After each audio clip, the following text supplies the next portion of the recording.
I'm still at work sadly, but what an achievement. Gilded woo.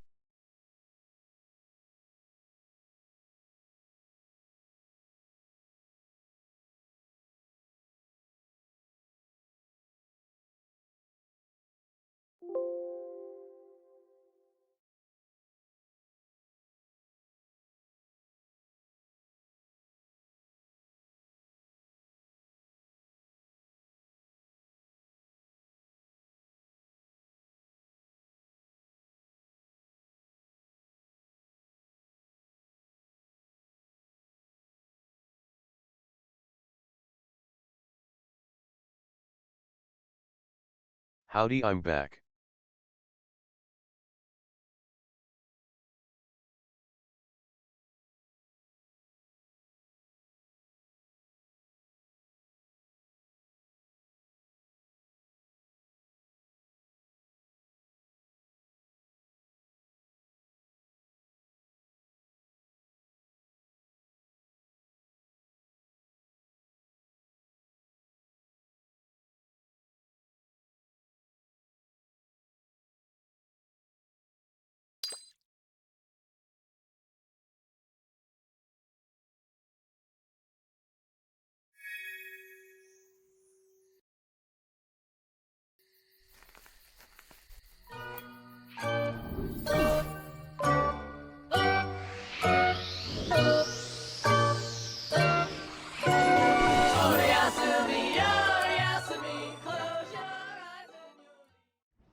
Was submitted.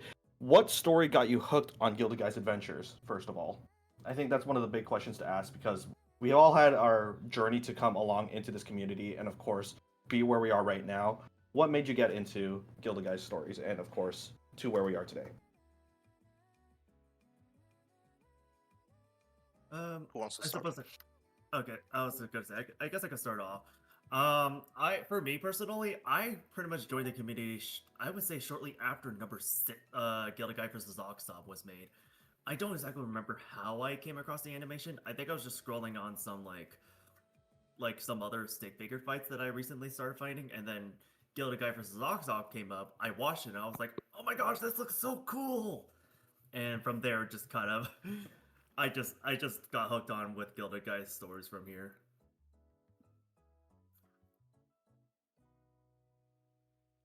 Okay, personally, I first saw Gilded Guy a few months before the Green Eyed Cowboy came out.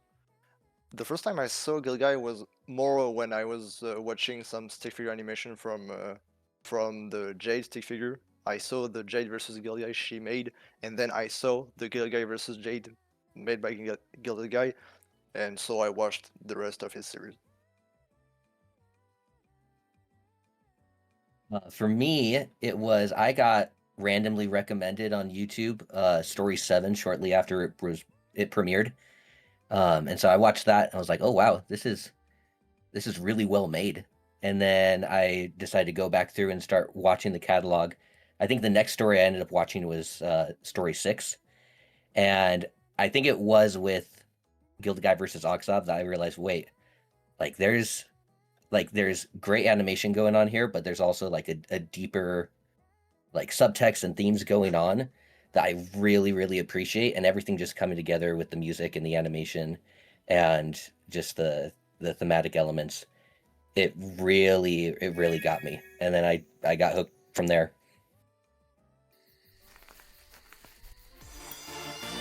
I guess for me, I think I started watching when Bob came out, and Ever Bob.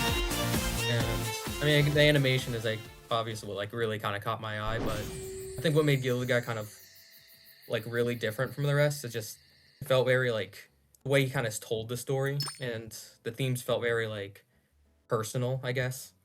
It felt very like it just felt like a very human like character that I just feel like I didn't really see that much. I mean, maybe I don't know. I didn't really branch out that much in the community, but I think I just felt like Gilded Guy's character just felt very, just like very human, like the way like, and his problems. All right. Is that everyone for this first question? Um, Melody. Or am I missing someone? Melody, Yeah. yes.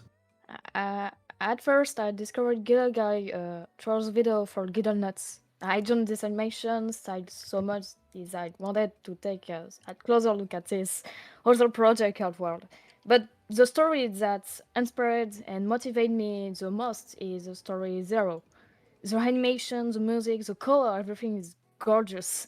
Hey, I was pretty interested in this project sign. This one really got me hooked. Yeah.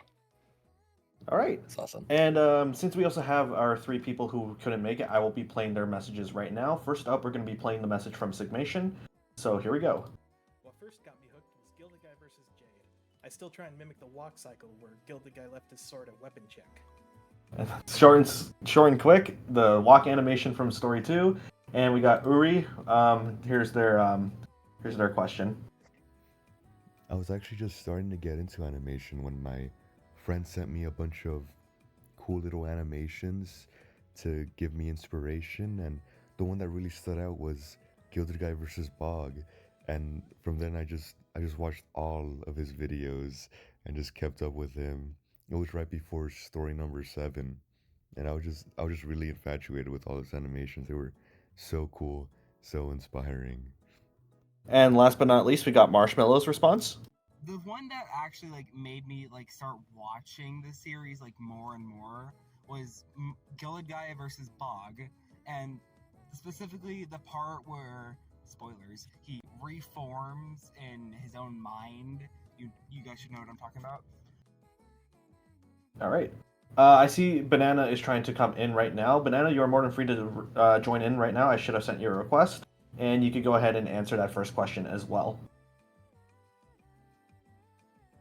All really good answers so far. No, absolutely fantastic answers. The Gilded Nuts one definitely did surprise me, but hey, you gotta start somewhere. And honestly, if that's the way how you're gonna start, you just entered the first step of the amazingness that is currently everything that we've witnessed here so far. Banana, the request has been sent. I'm not sure if you got it there or are present at the moment. If that's the case, we'll move on to the next question, and I'll probably ask the question again to Banana when they are here. All right, moving on to question number 2. This one's going to be a good one. This is going to explain things about the duels, and that is, how did you decide what kind of duel you wanted to do, and what made you choose your opponent? We'll start off with Eldon for this one. Sweet. So for my duel, I'm doing an audio story with just illustrated backgrounds. I've tried to dabble in animation, and it would be great to do an animated duel, but learning how to animate in 3 months would be a tall order for me. And so I've just always been more comfortable with writing and illustrating, so I decided to go that route. And I've treated this duel as a sort of demo for my character Nash, where it's the first time I'm really doing anything like this. And so I thought, you know what? I'm just going to start small and simple, and I'm going to fight another character that I've created just for this duel. And then moving forward, I want to start branching out and seeing about challenging other opponents. All right, and the next response will go on to Melody. Again, how did you decide what kind of duel you wanted to do, and what made you choose your opponent?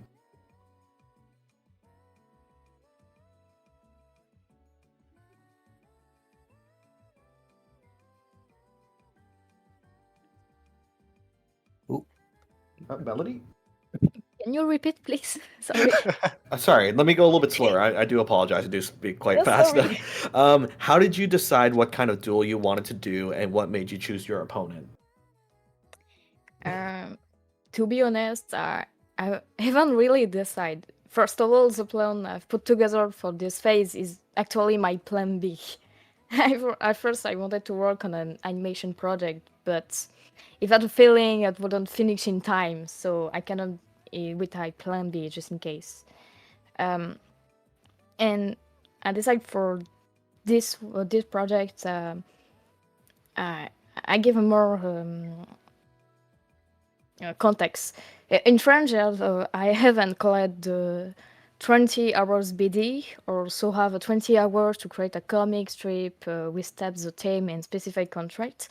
And I decided to take this challenge with my character Musing and Red, with the goal of turning into a comic, but I didn't have a time to finish my animation. I could use it as a backup plan, which is exactly what happened. And for the fight, I chose Red as Musing opponent because I just wanted to develop the character a little more. Yeah. Hey, there we go. Renardo, you're up next. Well, I kind of have the same story. I had the plan to make an animation, but I had to play an animation with Uni, the guy I was making a duel with, and I think the reason I made a duel with him was that it's a guy I met already years ago before the server, and he's French like me, so it was easier to work with. And we planned to make a 3D animation with him doing the modeling, the animation, and me, I was about to do the storyboard and helping in the animation. But we had a lot of problems in both our sides, so we could not make the animation. And as we were about to just give up, the deadline was pushed for the end of the month. And when I saw that, I asked myself if I just could do something with that, maybe with some storyboard I have, I can try to draw a comic with that. So I said, okay, let's go. I just make a comic in less than a month. I think it took me like 3 weeks. So I just speedrun the whole process in this month, and that's how I did. Well, it's a good motivator, that's for sure, with no slacking behind. If anything, you're doing a great job than I am. It was hard. All right. Mister, you're up next. What's the word? So, the funniest thing about my story is that it is entirely written with there's audio narration that the other guy helped make. I believe Holy Junkie was the one who narrated the story, and I thought it sounded really great, and I'm really excited for you guys to hear it. That said, the funniest thing is the story I'm going to present to you guys is not actually a duel. Oh. More of kind of like an opening to open things up to. It's kind of like more of an opening for my character to open things up, see where things go, and I don't want to call it an origin story because it's not, but it's an origin for his duels or his adventures in this particular setting. Now, using an event like this to introduce a character is actually quite interesting because, one, it's definitely a good place to set up that premise, and two, it's also just a great way to get your character out there in general. So that's quite a good idea. Bob, up next is you. Yeah, I mean, I chose animation for my duel because I just like animation. I've always kind of been on and off with animation, but I never really posted anything before, so this is a pretty new experience. I chose the duel Gilded guy because I didn't notice in the rules you could just duel anybody. I just thought it was he's just opening to anyone fight his character. So by the time I noticed, I just stuck with it because I already storyboarded everything, and I mean, I already kind of had the story kind of laid out and what I wanted to get across, so I just kind of stuck to it, even if everything just felt so new what I was doing. Well, we can't wait to see what's going to be happening for your story in the middle of the premiere. We're going to go over to Banana now. Now, Banana, I asked the first question already, but I'm going to ask it to you with the second question. What story got you hooked on Gilded Guy's adventures?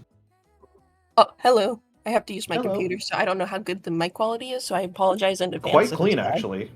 Hello. Oh, cool. So, yeah, Gilded Guy versus Oxob got me into it. I was into gacha and stuff before, so I liked G-sticks and whatnot, but then I don't know how to explain it. But just seeing Gilded Guy and then realizing oh, there are another stick fights, that got me into all the stick fight stuff. I'm bad with words, but yeah, it was really cool. I love the visual effects of that. in the music timing, and it inspired me to like try and also attempt things similar to it, like music time up and whole music videos. Nice. All right. I'll be moving on to the next questions for the other people first. But I do see Corange is in the audience. If Corange, if you want to accept to be in this, you can. If you don't want to, that's perfectly fine. I'll be playing the responses from Sigmation regarding the questions. After, again, I asked Banana the second question, which is, how did you decide what kind of duel you wanted to do, and what made you choose your opponent? I wanted to do something somewhat creepy. I don't know if I fully fulfilled that, but that's why I found the creepy opponent. Or I thought it was like, I don't know other words for creepy. Would you say you took some inspiration from Story 4? Which one's Story 4 again? I don't remember. That'd be Gilded Guy versus Bog. Maybe some unintentional inspiration. I was just more so like nice to thinking know about that Benji and there is a bit of time. horror in the middle of the premiere. Looks like we're gonna have to sleep with the nightlight on. I don't think I did it very well. I'll have to still practice that. We'll see how it goes. I am quite intrigued, so yeah, we'll see what goes. Let's see here. How did you decide from Sigmation? Well, both of the characters can fly, so I knew I wanted to do an air battle, and I've had this idea of Umbrella versus my duelist for years, so I'm glad I got to make that. Umbrella coming in from Sigmation. Uri? Well, I honestly just wanted to make something that I could like have fun, something simple. So I chose one of my characters that I've been thinking about. She just holds a spear, that's it. And then fighting against another character that just had a cool little light power. I thought that was simple enough to do, so I did that. Nice and quick. And then we got Marshmallow. Well, I'm doing 3 duels currently, but I decided to duel Gilded Guy, the Silent One, and Mossy. The reason for wanting to duel Gilded Guy was because I was like, this is my only chance I'm ever gonna get to do this without it like being random and just like out in the open, just randomly. And the other 2, I just really like the characters. All right. So that's going to be it for question 2. For those in the audience in this event stage, if you tune into the stream, I am playing the voice on there. And yes, I am playing VR chat in the background. Don't ask. We're going to speed things up. We're going to move on to question number 3 in the same order. The question is, was the process at any point hard, and did you hit any roadblocks? Eldon. Real quick, Corange did say that he was willing to hop on, and so if you wanted to, Sweet. Let me just bring him in with the invite. Send him in. There we go. Was the process hard, and was there any roadblocks? Yes, there were. I actually ended up about a month in, kind of scrapping everything that I had up to that point and started over again, just because with the approach I was taking, I was approaching it from a short story kind of third-person limited writing perspective, and I realized that with the time limit that we had, that was just going to be, there was going to be too many words and not enough stuff happening. And so I decided to switch POVs and to change things up so that I could be able to get more across, especially within the characters, and that you can be able to know what's going on, but also get more actual plot and progress inside of that time limit. And so yeah, that was interesting, and trying to figure out how to wrap it up too. that seems to be like the hardest part for me, is trying to figure out how to make everything wrap in a package. Yeah. I'm not sure how to bring Corange in here. I did send him an invite, but unfortunately, I don't see any way to help out in that. Melody, we'll move on to you for question 3. Yeah. For me, the biggest challenge I faced was dubbing in English. I'm French and dubbing in English was quite hard for me, but funny to do it. I too thanks Ojima, my lover, to take in the time to help me. Eventually, then I'm knocking out mentally. And then after that, the Adobe export took over 27 hours. Oh wow, Yeah, I don't know why. that's definitely a challenge, that's for sure. All right, Renardo. I think for me was keeping the motivation to actually draw every day, because I was very late in the process for starting the project in the first place, so it really was keeping a constant work in the project most of the time, and doing some backgrounds which in the end happened to be horrible. Like when I see the background in the comic, I just wanna bleh. And I think that's mostly it. All right, we're gonna move on to Mister now. Sorry, could you repeat the question one more time? I seem to have Was the lost track of it. process at any point hard, and did you hit any roadblocks? I would just say with the caveat that I feel like just writing a story is definitely like a whole lot of an easier process compared to like animating or even drawing comics. I personally don't feel like I've really hit a roadblock. This is a story I'd say I came up with over a couple of days, but I had a very, very clear frame view of what I wanted to write, simply because I've been building this particular world up of mine for quite some time now. I'd say like over the past like, I don't know, a couple of years or so. Ever since I kind of discovered Hyun's Dojo, this particular story has been forming in my mind. And the character that you guys are going to hear about isn't even like the main character I thought about at first. It was focused on another group, but I just kind of started feeling a lot more drawn to this particular character because of his struggles.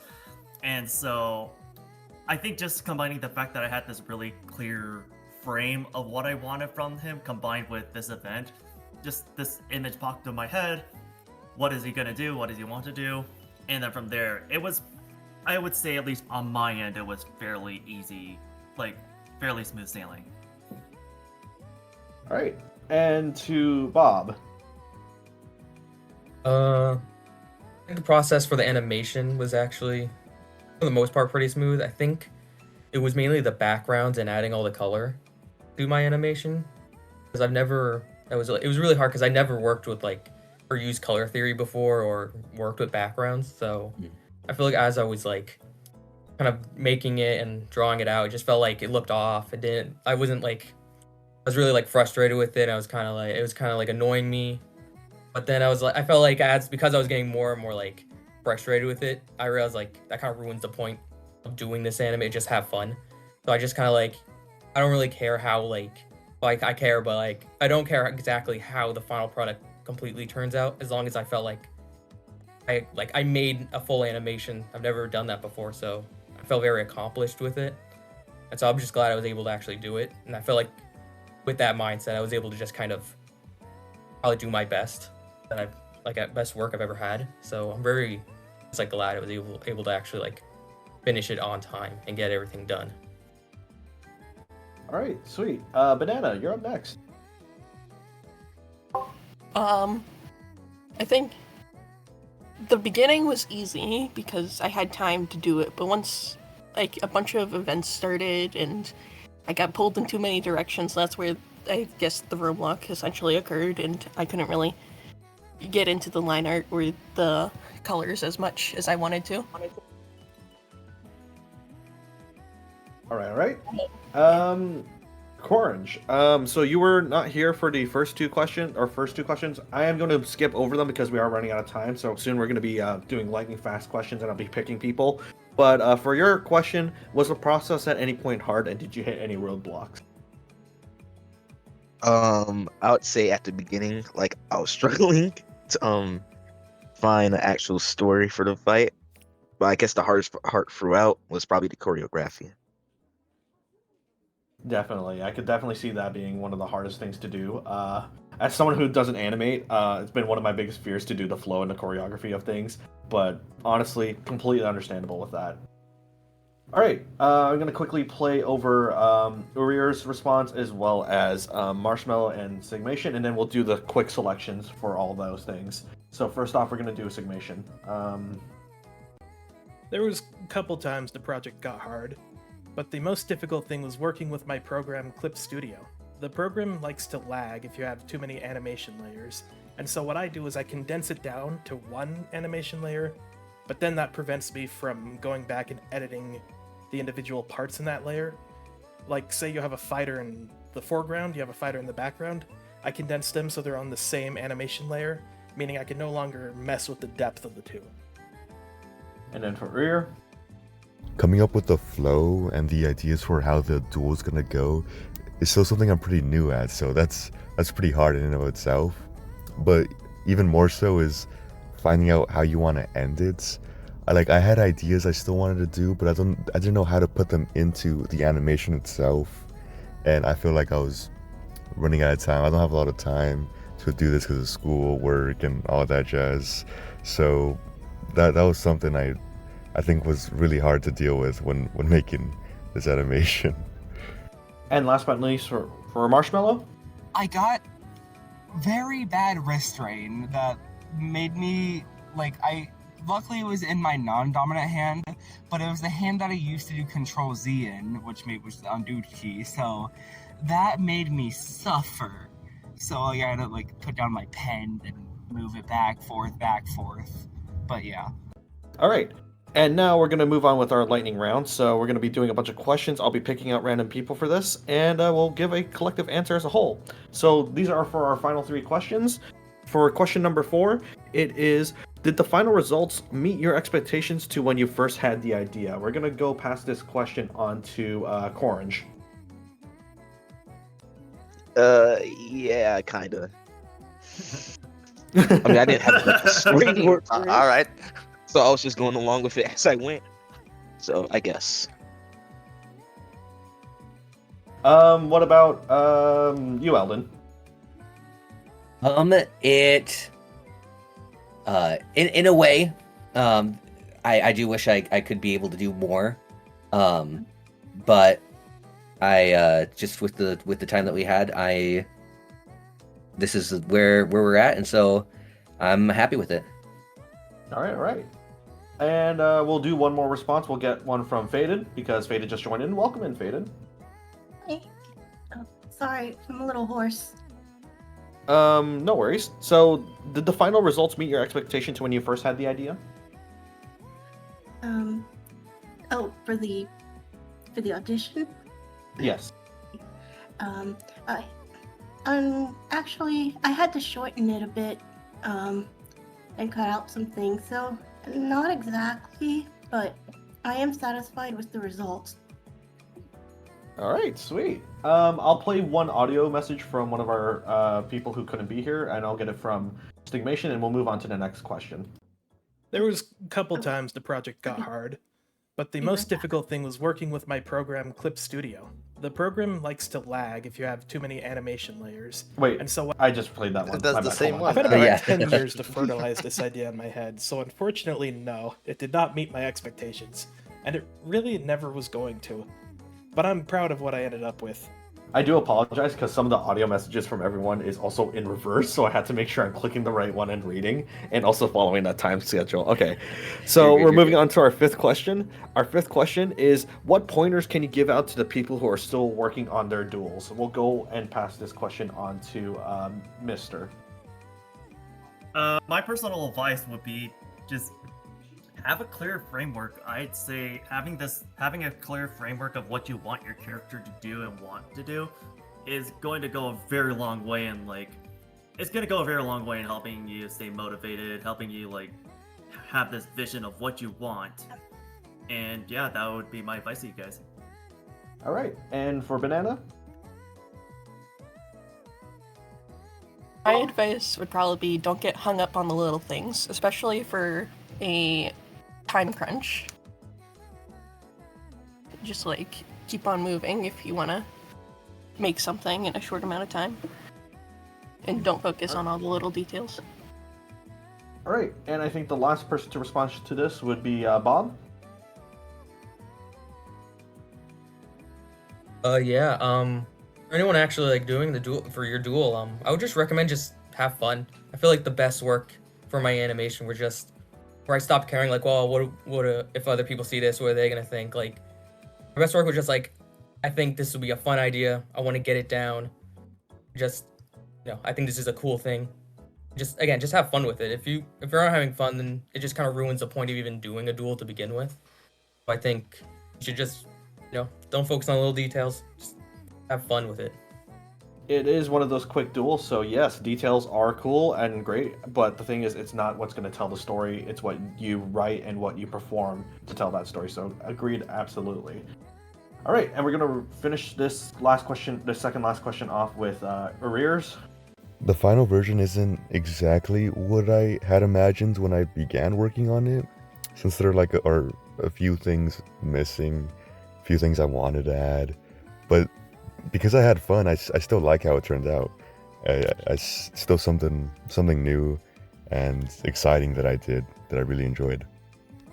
All right, and now we're going to ask the final question, and the question is, would you have done anything differently if you could and possibly add more stuff? I'm going to shoot this question over to Faded. Would I have changed anything?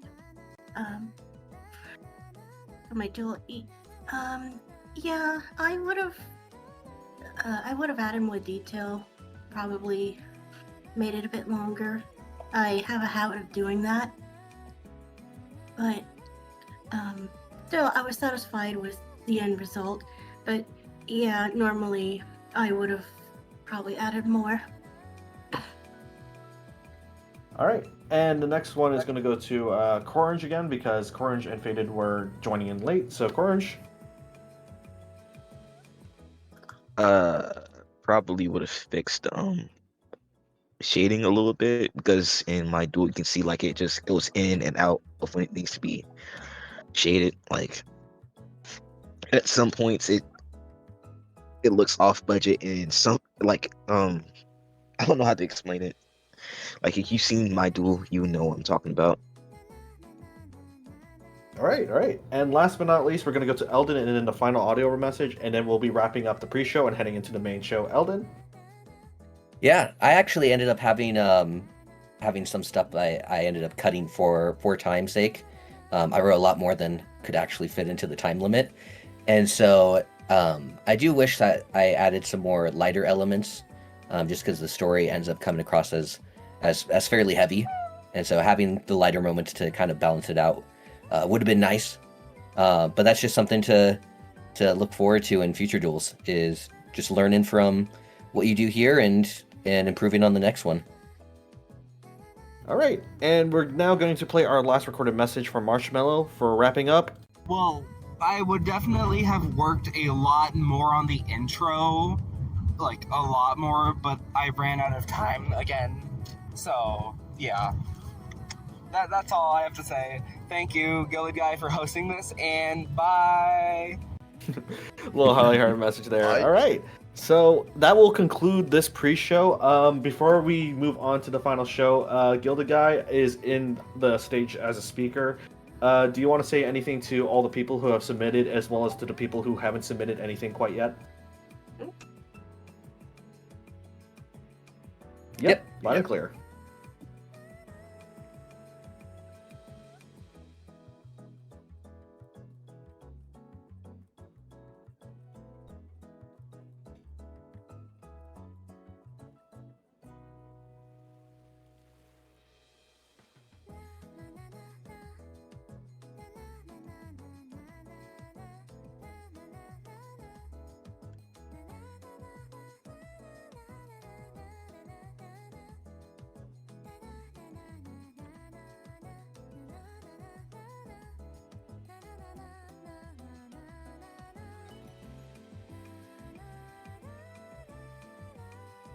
Looking forward to it.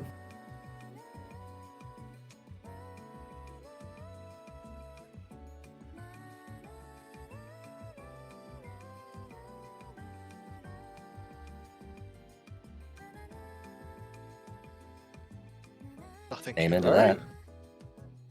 Can't wait to see what everyone has in store for these 16 duels and animations and writing stories. Again, this is only round 1, so I'm looking forward to doing this again for round 2 in the future. Hopefully I could do a little bit more, and now that I know that since this is the first one and we went a bit over time, I think we'll try to aim for a little bit longer for a pre-show and start a bit earlier. But until then, thank you guys so much for tuning in to the pre-show. I think it's time to pass it on to Gilded Guy for the main event. Good luck, have fun, and enjoy the films and animations. Take care, everyone. Woo, thank you. Ooh, let's watch some duels. Thank you, Squid. Absolutely. Yeah, thank you, Squid. Alright, guys. Apparently everything I said to the stream in Discord didn't reach you guys on stream. But I can repeat, because I have short-term, right? Hang on, let me make sure all the audio levels are right. As I was saying, thank you everyone for showing up for this sort of film festival event we have going on. It's really like a mini celebration of just getting a project done, even if it's like a 3-month-long project. Just getting something done is just amazing. So a big congrats to our 16 completed artists, illustrators, animators who got through to the finish line. I was crunching numbers yesterday, trying to see how many of our projects got started in the Discord server. We started with 161 projects started, and 16 of you guys finished, which I feel like is a pretty good completion rate considering how I've seen the results of a lot of other film festivals. And here's like a little preview of what's to come for you guys. We got pieces ranging from less than a minute to 15 minutes long. So I don't know how long this is gonna last all the way till the end, but it's gonna be a full viewing experience, I'd say. And we'll be playing also my part at the very end for you guys. So stick around. As I was saying earlier, just to repeat, it's really nice to hear people's voices and just kind of associate a voice to a name. It's it feels a bit more like a human connection. So hope everyone enjoys the mini film festival we got going on.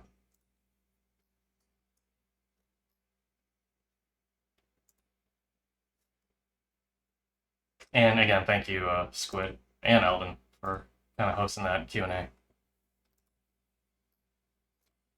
Let's see here. Shall we just get right into it? I'm going to let these alerts play out.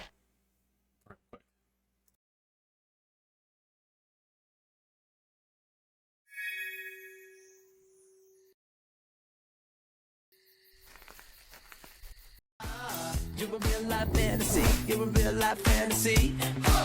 But you're moving so carefully, let's start living dangerously.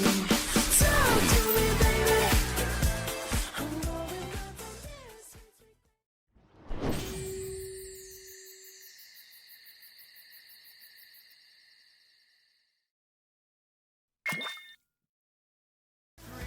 Just watch your soul.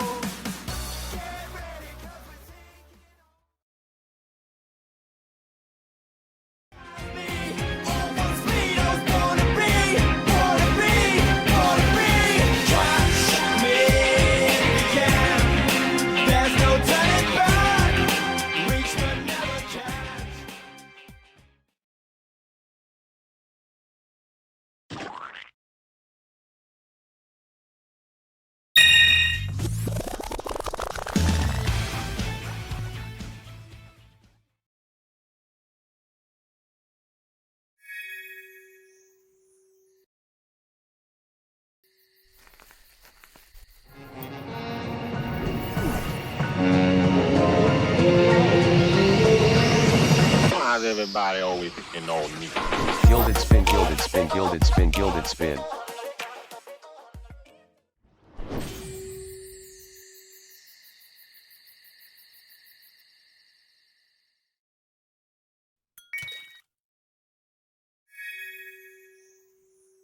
Feed Ruka7 says, what time is the duel?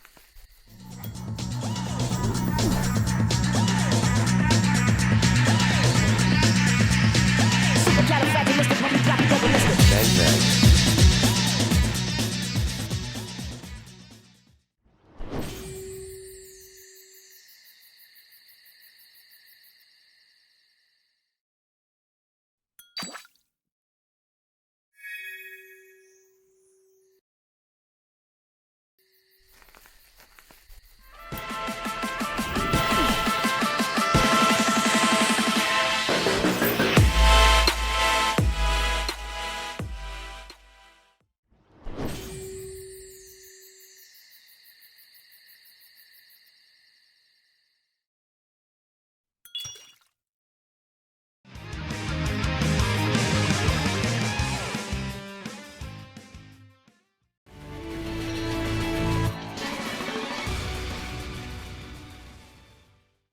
To find out for myself.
Thank you guys for all those. Oh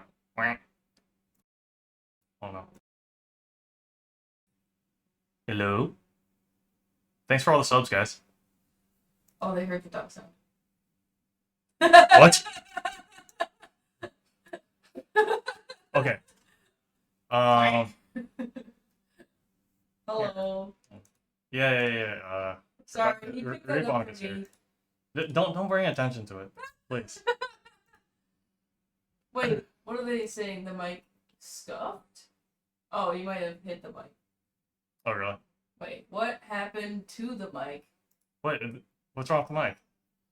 Something wrong with the mic, guys? Did I do something? What's with the quacking? Oh. Oh, okay. Weird, because we swapped out for okay mic. Ordering a new microphone and showing up tomorrow would be nice. Okay, let me turn that up. Oh, well. Oh gosh, why is it peaking? No! Okay. Because I have a loud voice. Okay, yeah, don't yell super Hey, don't look at me like that. loud. It's a technical thing. Okay. Turn When it turns red, that means it's bad. Turn down. Okay, we'll turn it down. No, that's not. No, there's On a here? setting on the microphone. Lucy, now is not the time. Okay. Oh. Let us get serious now, because we have some entries. Oh, very serious. Serious. I think we gotta be serious. Gotta show respect. Heck yeah. Alright. I think we want to watch this in full screen, right, guys? Probably. Is this the premiere for these? Yeah. Oh my God. So I can copy this, put this on top, and then make it full screen.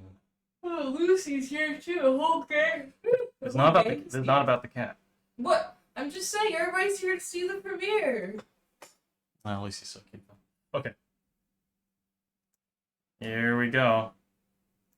So this is the first entry we'll be showing. This is from Luck Animates, and this is Gunther versus Komodo.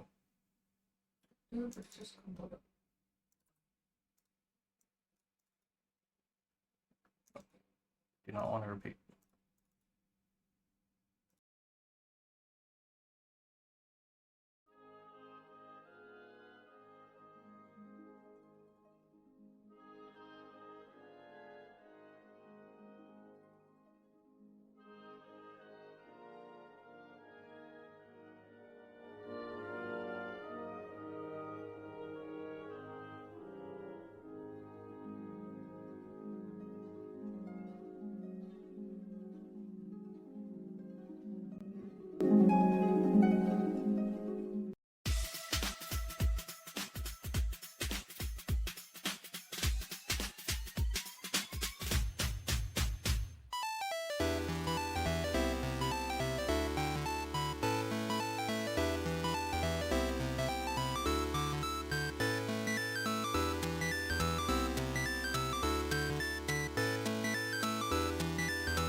All right, congrats, Luck Animates.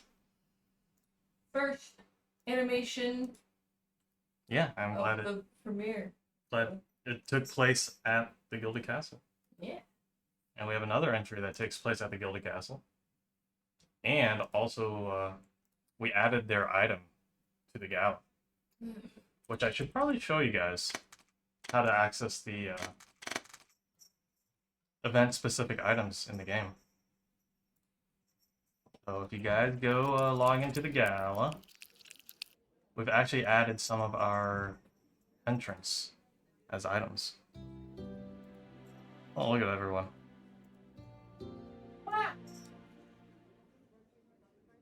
All the people's. Yeah. Oh, the camise hat. That's cute. Alright, so if y'all follow me to the dueling grounds.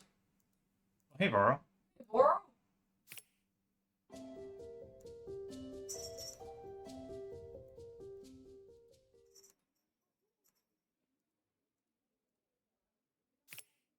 Fucking just like this. There we go. No time for dancing.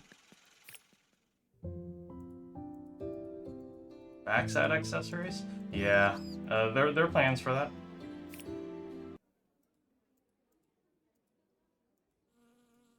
But if you can walk over here to the dueling arena, as you can see, this is where the events are occurring. You can access the exotic armory. Oh wait, I need money. Dang it, how do I get money? I'm on the wrong account. But through here, you can purchase items related to our entries today. Oh no. Let me mute this music. So our next entry is from Renardo Cappuccino. And you may recognize the scarf. Oh, yeah. So let's do that. Scott.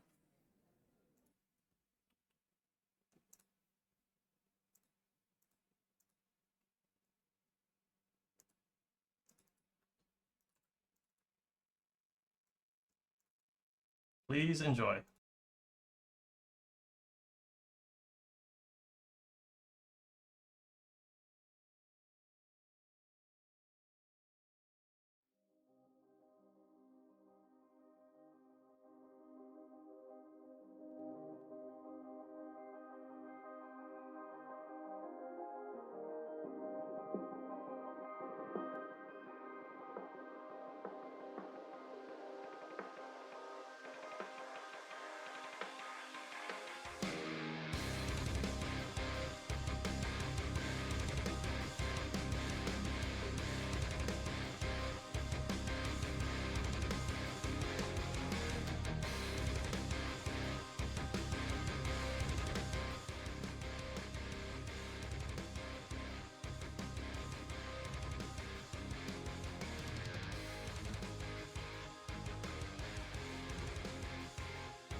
Hey!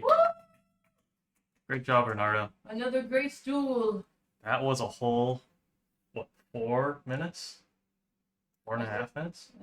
Almost 5 minutes. Yeah. A substantial entry. Quite substantial. I like the banter. Great job.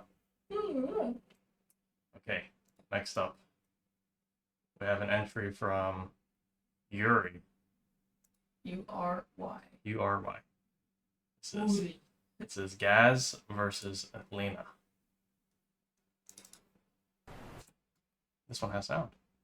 Yeah. Alright, guys, enjoy.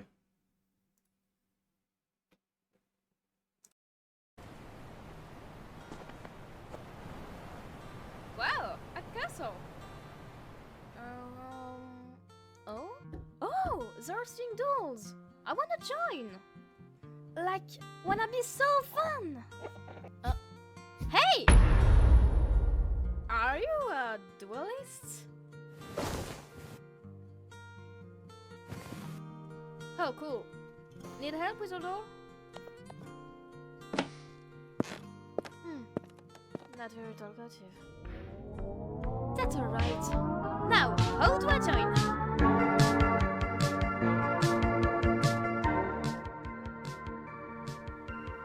As stuff we do. Huh? You fighting in a dress? Oh, that's weird.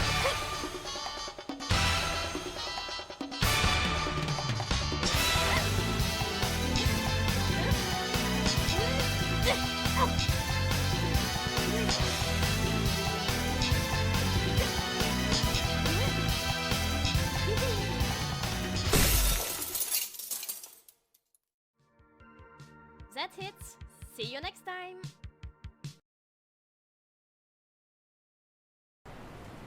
That's it.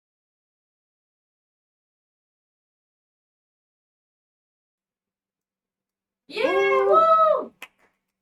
Nice voice acting. Yeah, felt very, Nice clean style. yeah, pretty polished looking. Yeah. Good job, Uri. Very well done. Who is the voice actor? I do not know. A good question. That is a question for Uri. Okay. Our next one is a written part. And I'm trying to figure out a way to show the text on screen in a cool way. So give me a quick second. Is there a website that can auto scroll? I mean, I could scroll through it. I just need to be able to chroma key out the background. Oh. Yeah, I'm trying to do some tricky stuff. He's doing some fancy stuff. So give me a second.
Okay. Just gonna add a little backdrop. Gonna dim the lights here. Ooh. Make it white text. But then it'll blend in with the white background. What white back? Oh.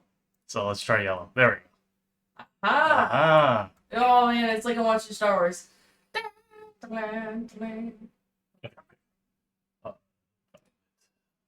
There we go. Okay, guys.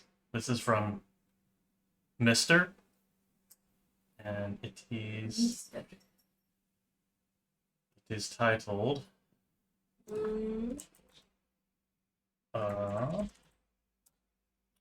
Story number 1, A Life Deserving.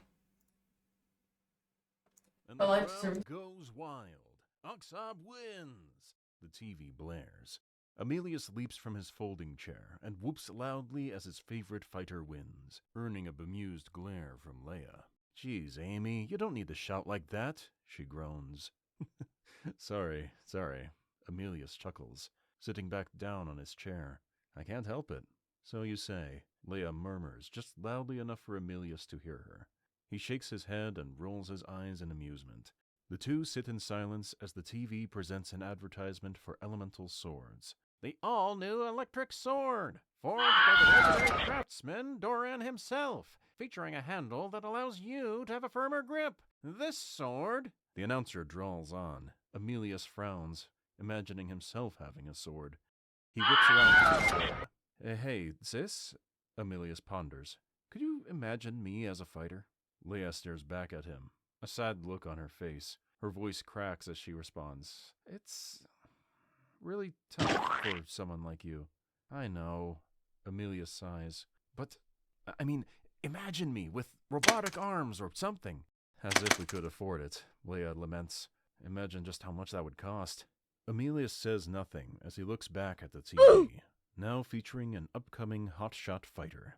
Instinctively, he wiggles his nubs ever so slightly, as if missing the arms that never existed. Ever since he saw those fighters, his mind grew wild with imagination.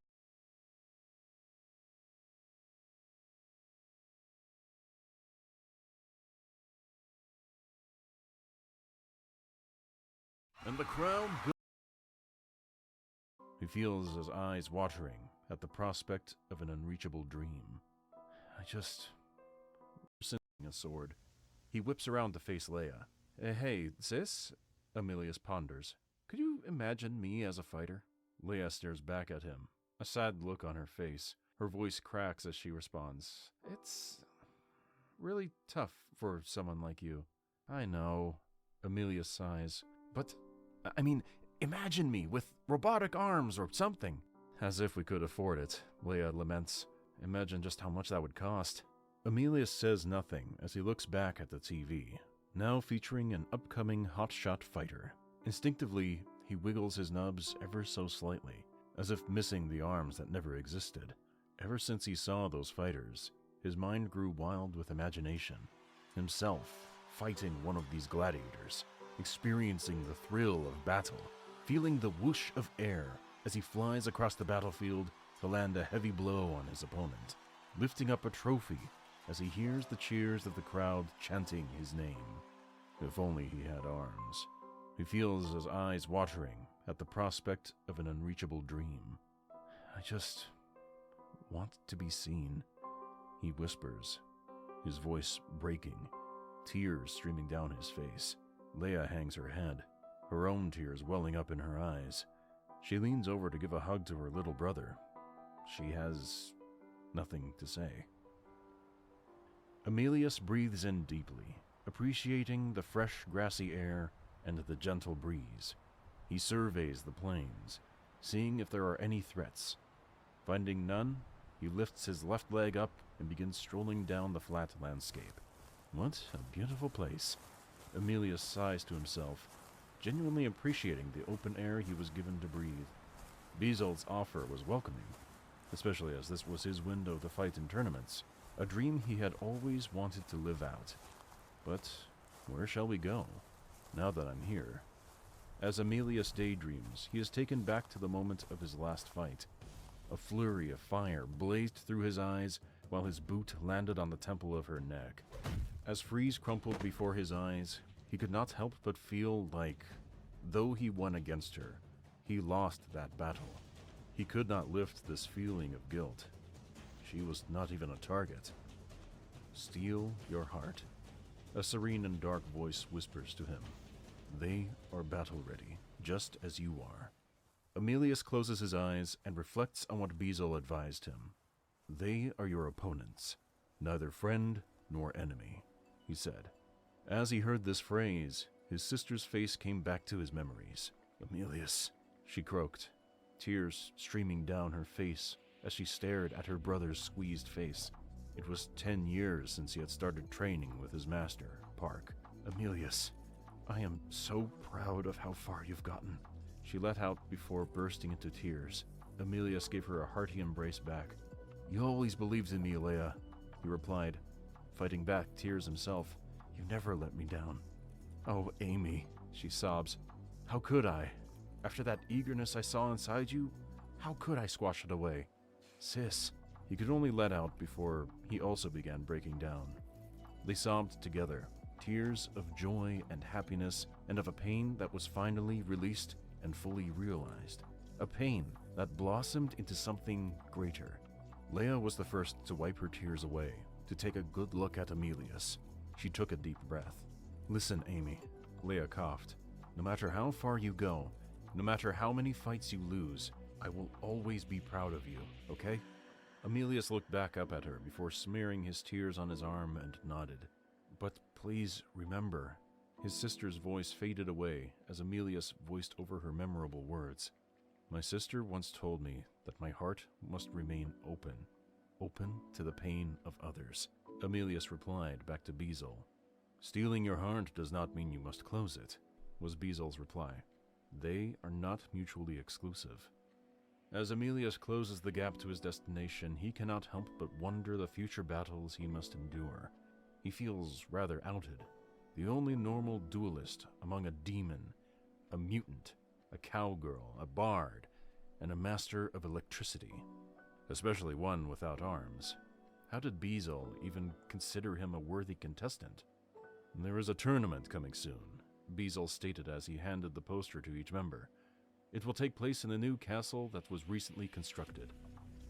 As each member took a look at the poster, Emilius's mind flashed back to the moment he saw Oxob's arm raised up in victory. A smile streaked across his face. His eyes glistened with pride. Are we going as a group? Bard squeaked. I'd imagine we're yodeling to catching some targets there, Slinger added. No, only one of us shall go, Beazle declared. At this declaration, the group protested. Only one of us? Croc roared. That's ridiculous. We all need to go. We're a group, Electra stomped. Beazle raised his hand and a silence fell across the group. Beazle sighed before continuing. Yes, we will all go, but only one of us will be a participant in the tournament. Who? Bard stammered. Beazle glanced at Emilius, and the rest of the group laid their eyes on Emilius's uncomfortable figure. He squirmed in his seat. Look, I'm honored, Emilius etched out, but why me? I feel like I'm the weakest in the group. Your fighting profile and psychology makes you the ideal candidate for the tournament, Beazle said in the same calm voice. Besides, Beazle leaned forward, sending Emilius further back. No doubt your participation will attract the bounty hunters. We must make our move against them. Emilius gulped.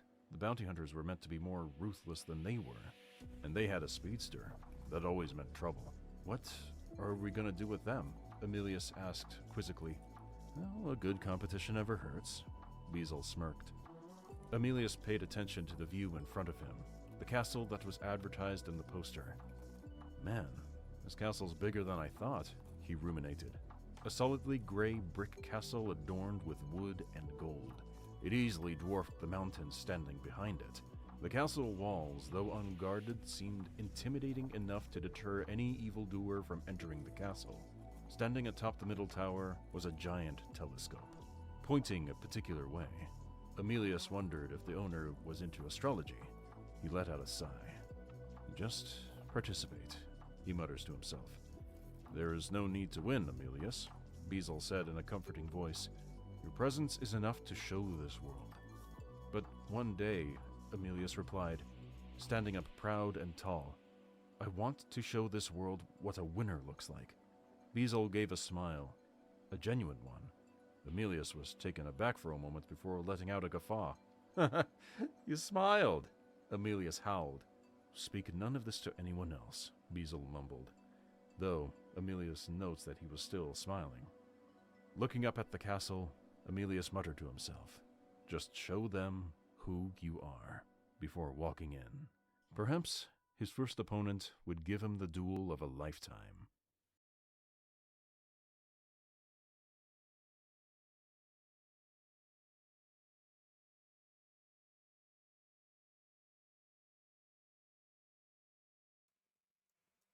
All right. Whoop. Great job, mister.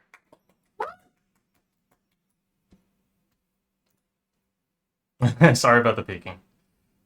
Yeah, we had a small audio glitch, but we try to sort it out.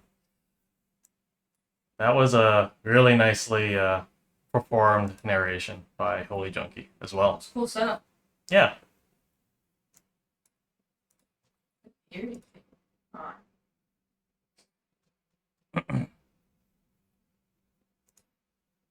No, I think Roman had something going on. Oh, dang. Oh, there's Holy Junkie. Ew, Junkie. Good job narrating that, the written portion. Yeah. Okay, let me restore the stream back to daytime. Well done, mister, for doing the writing. Yeah. I did a really good picture. Yeah. We got 2 people who did that. And then I handled the sound design. Yeah, I accidentally loaded up the sound designless version at the start, hence why there was like a bit of an audio switch halfway through. So that was my bad.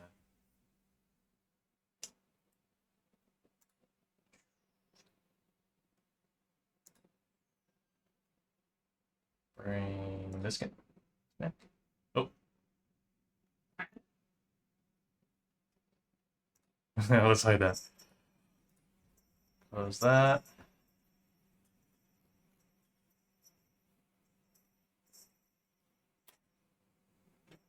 Oh, it's because the chroma key's on. There we go.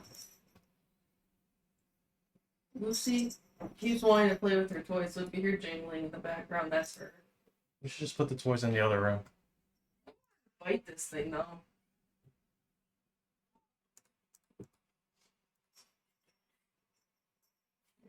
Yeah, but put it away.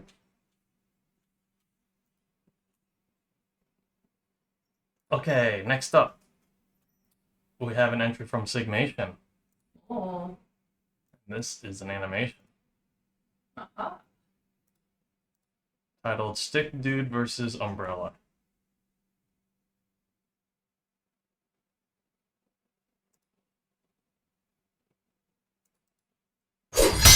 Whoa! That's loud. Yep.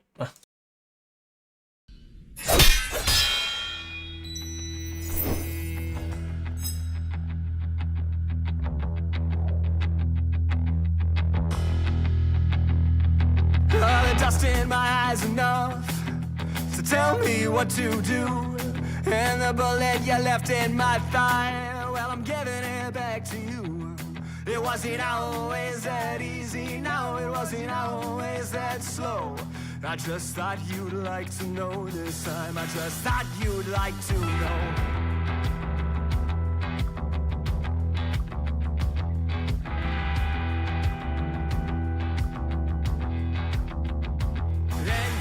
Tell your mother what you did to me that day. Oh, when she asked you where you found success, did you simply turn away? I'm coming for you now, and I'm coming for her too. When you're in the ground, well, maybe I'll be done with you. It wasn't always that easy, no, it wasn't always that slow. And when the gun was cocked and when the bullet was sent, well, there was nowhere left to go.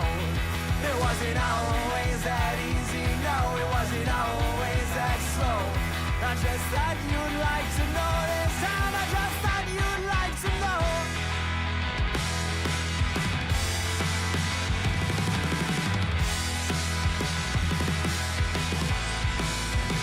And was I wrong?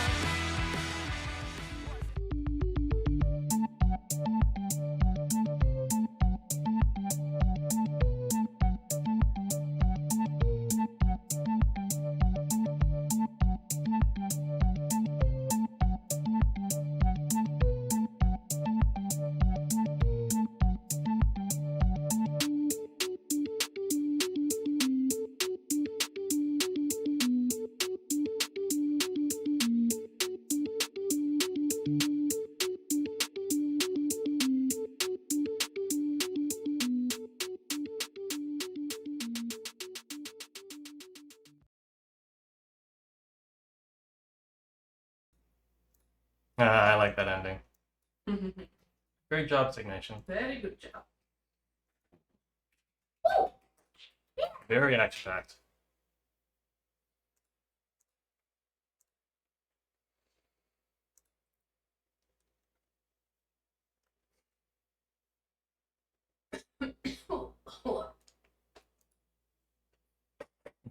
GG vs. Jade round 3. Okay, next up, we got a hefty one from Firemax. This is Rachna versus Gilded Guy.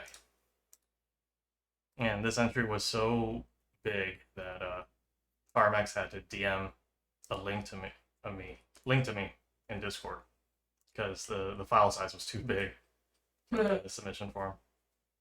Yeah, chonker.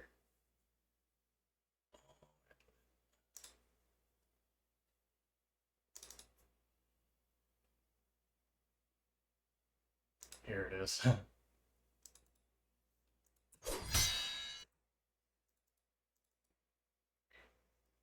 looking alright? There we go. Alright guys, enjoy. Enjoy.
Oh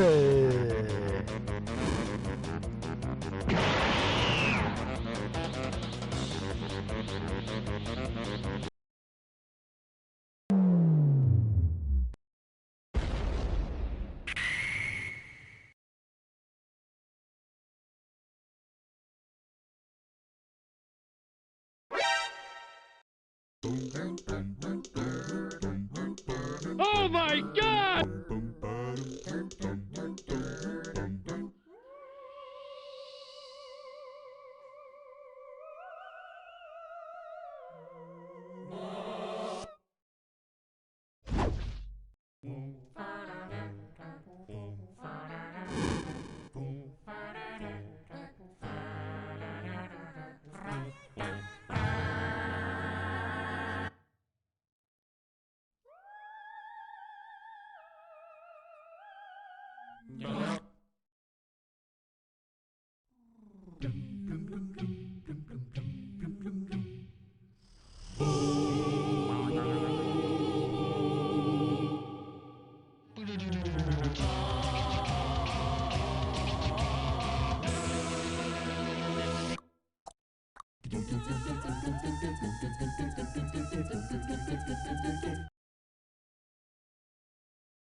Go ahead!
I peeked the microphone. Yeah, that was amazing. Really good. Firemax. Wow. A whole 10 minutes plus. It was very silly Yeah. and very fun. Yeah, really fun. Humor. A fun duel. It was epic. Was well animated and snappy. I do like the use of 3D there. Yeah, dang, it's crazy you put something out like that in 2 months. Well, actually, no, this was an entry that Firefox has been working on for a while. So I think I let an exception for this one, since this one had a lot of hard work put into it. Oh. And was releasing around this time. Okay. So, small caveat there. Never mess with Violet. I will get the hammer. Smack all the spiders. So yeah, also there was like a Gala item for this one. I think it was like a spider web headset that you can get in the game. There was also a Gala item for the previous animation for Sigmation's sword. And there's gonna be a Gala item for this next entry by Dizzy. D-I-Z-Z-I.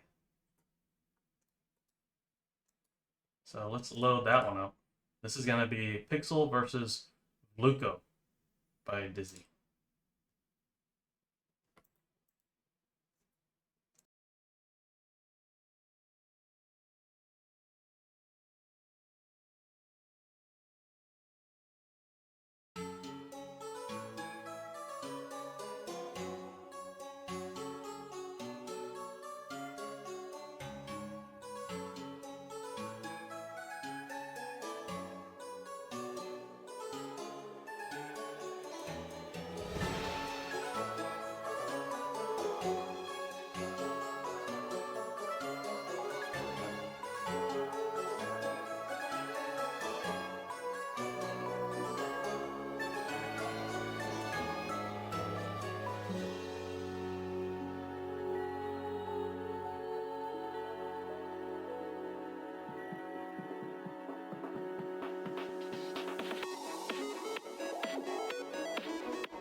Woo! Good job, Dizzy. Wow, that was I like the style. Yeah, me too. It looked very similar to the GG style, you know? Very well integrated. Yeah. Very clean. Canon friendly. Canon That's friendly. what I like to call it. Great job, Dizzy. And you can get that sword in the Gala right now. Huh? Here, let's take a small break and fight in the Gala, you know?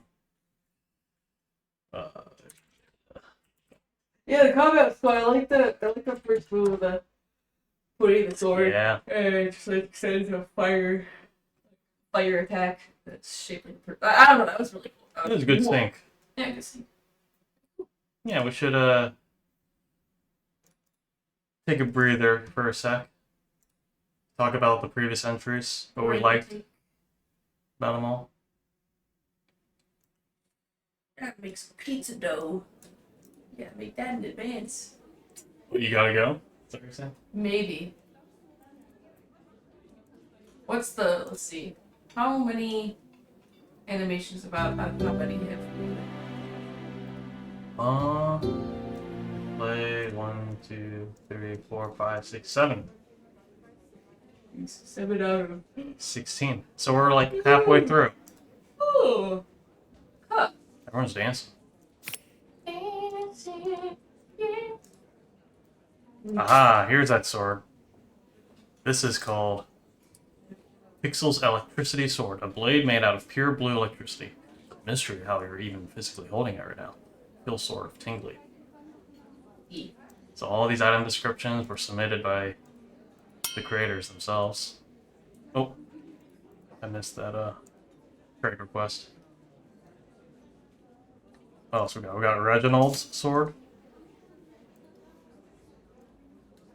So the sword once belonged to Stick Dude's General Reginald, but was later passed on to Stick Dude. This jet sword allows Stick Dude to move after his suit runs out of power. Oh, I keep on clicking outside the trade window.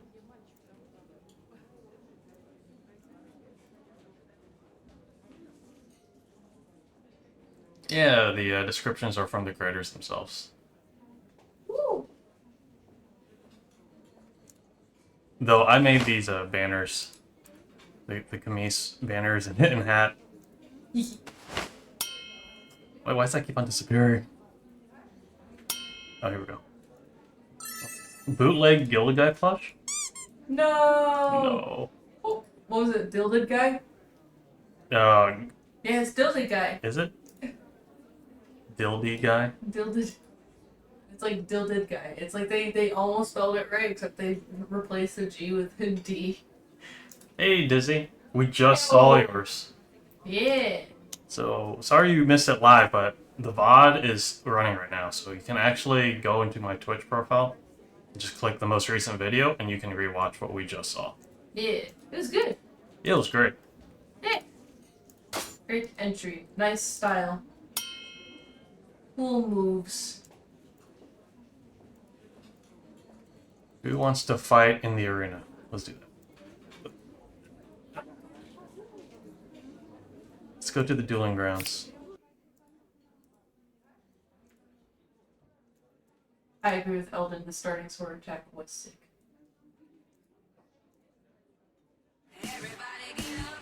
Normally people just point swords at you just to aura farm with it. That duelist actually had a function to it. Yeah.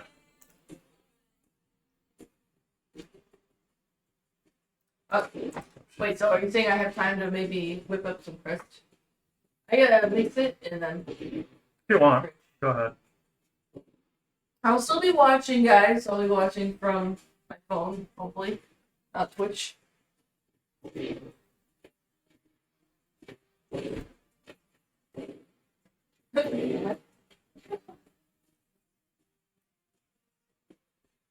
Oh. Of course, I got erased.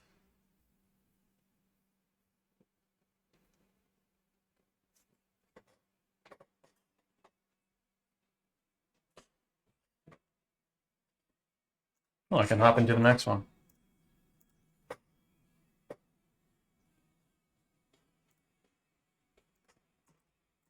Alright, everyone target Kerbo.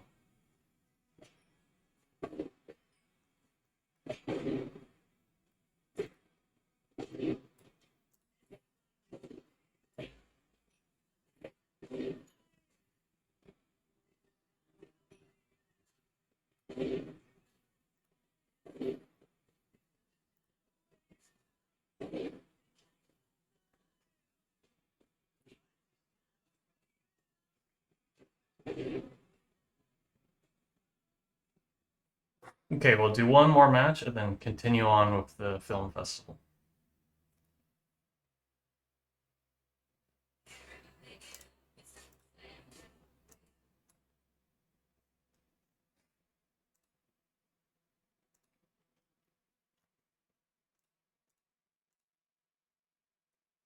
Oh, that's a lot of people. Why am I so slow? Oh, it's because of this extra item.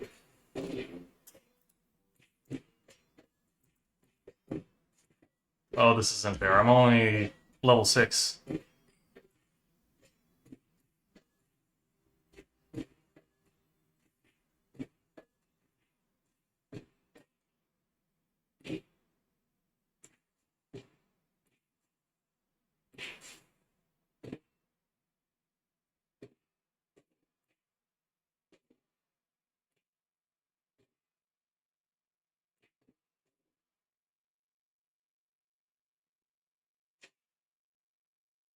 Ah, parenthesis, very smart.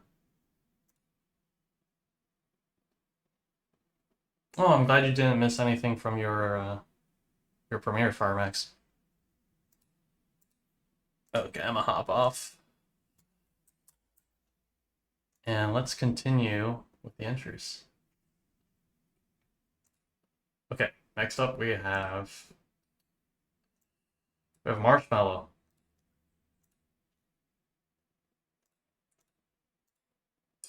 This is Marsh and the Man in Gold.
Very nice. Good job, Marshmallow.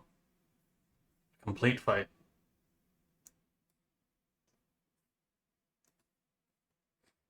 I actually like the way you drew Gilded there.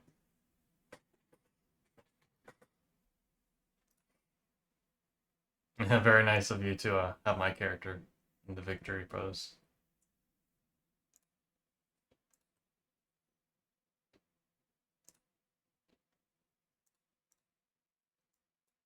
Alright, give me a moment to load up the next entry.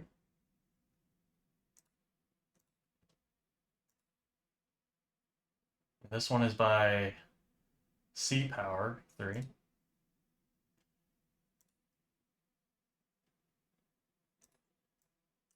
Let me pull this up. 5. And this features their duelist, Kevin.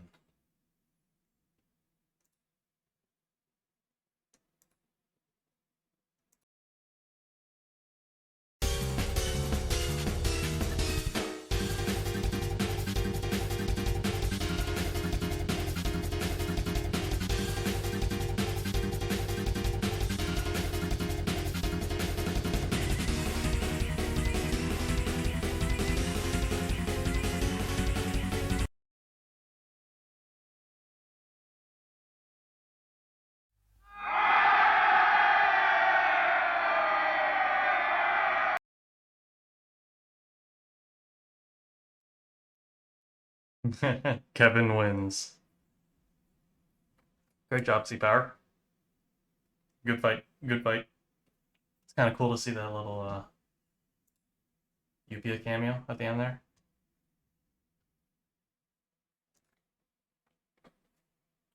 Very good job for 3 months. It's not a lot of time to animate, because animation does take a long time.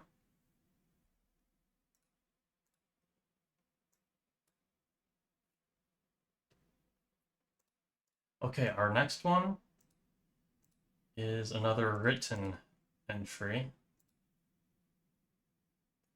Though I do not have access to the document, so it will just be audio this time. Unless Faded wants to send me the document and I can load up the text on screen. Because this one is by Faded Knight.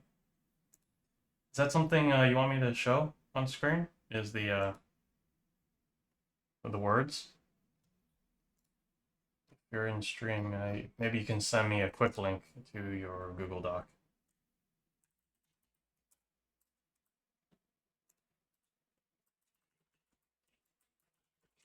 Let me throw them a quick DM.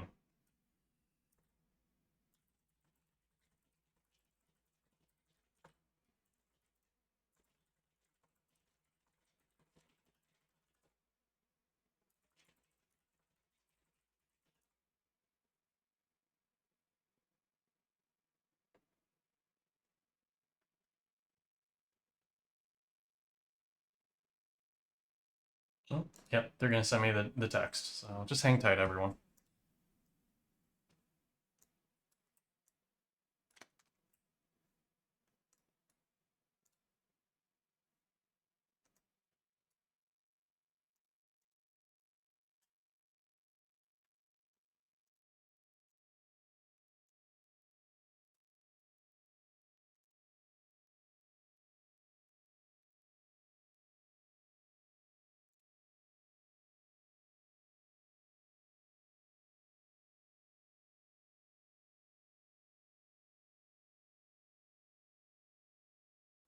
How did Lucy get in here?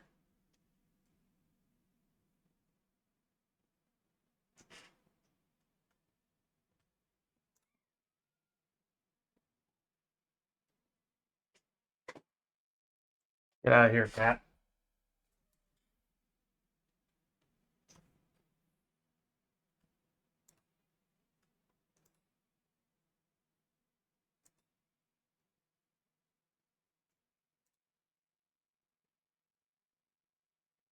Ah, there it is. Good.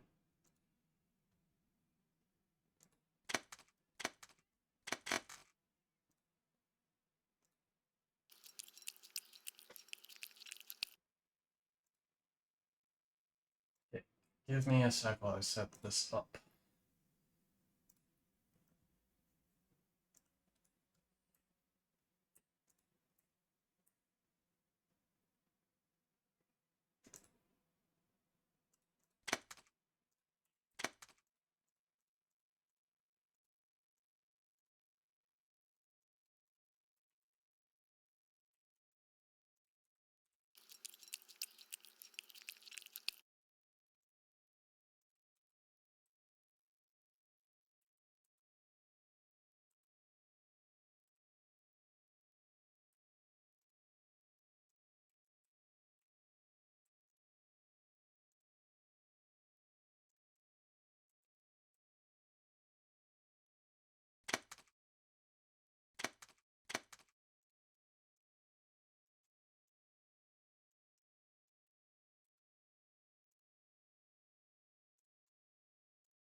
Okay, we're gonna dim the lights again.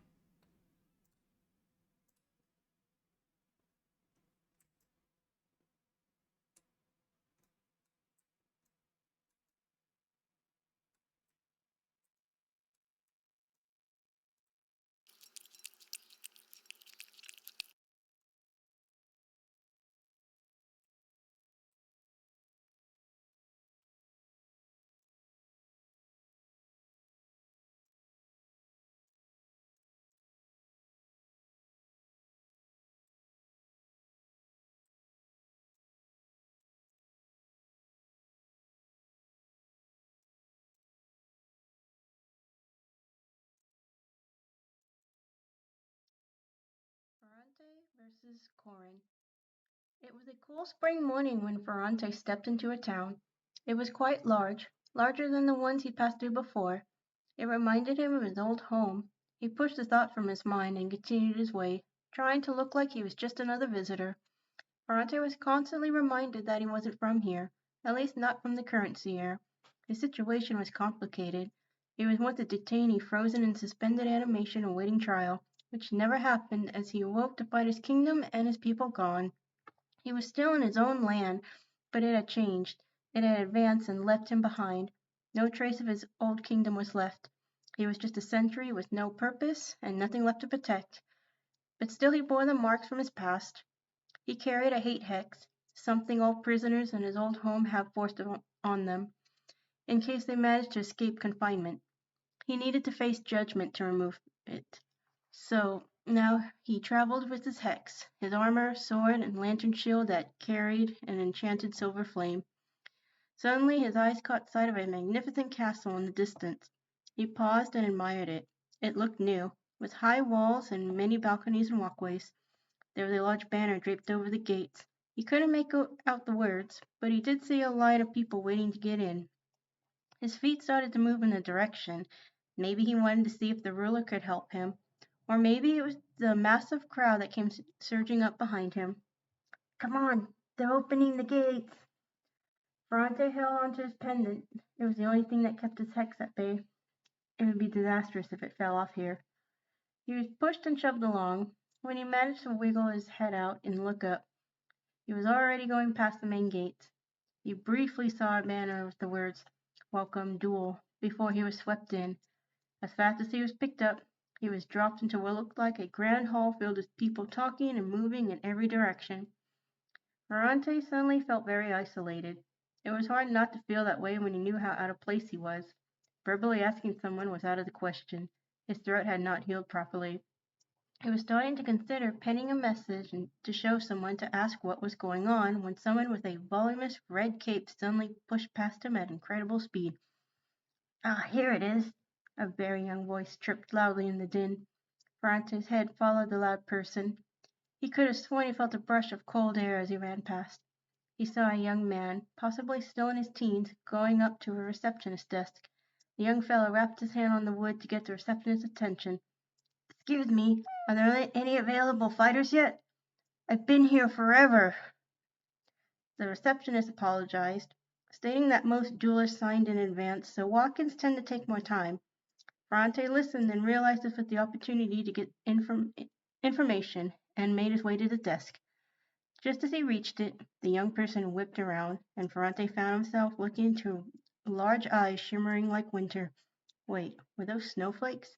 Hey you! The young man jabbed a finger right in his face, causing Ferrante to back up a step. You haven't signed in yet, have you? He seemed to be waiting for Ferrante's response. Feeling a little cornered, the sentry opened his mouth. I know it! The young man yelled. His eyes twinkled with icy glee. He turned back to the desk. I have an opponent. Set us up for the fight. Ferrante was left slack-jawed as the lady jotted the information down and a sheet of paper was placed in front of them. The excited person signed his name eagerly, then pushed it to the sentry. Ferrante looked down at the contract. 2 lines for the signatures. Ferrante glanced at the one already filled. Corn. So that was his name. He signed his own on the blank line. No sooner had he finished, Corn snatched the paper and squinted at it. Ferrante? Well, nice to meet you. He didn't wait for Ferrante to even start to form a response before he handed the paper back to the receptionist, who glanced it over and cleared them for a fight that would be held later in the day. Ferrante noticed there were no weapons on Corrin, so he correctly guessed he must be some kind of magic user. That was fine. He could adapt. He always did. Later in the day, Ferrante stepped out into the ring. His opponent was already there, waving to the cheering crowd, his cape billowing dramatically in the wind, despite there being none.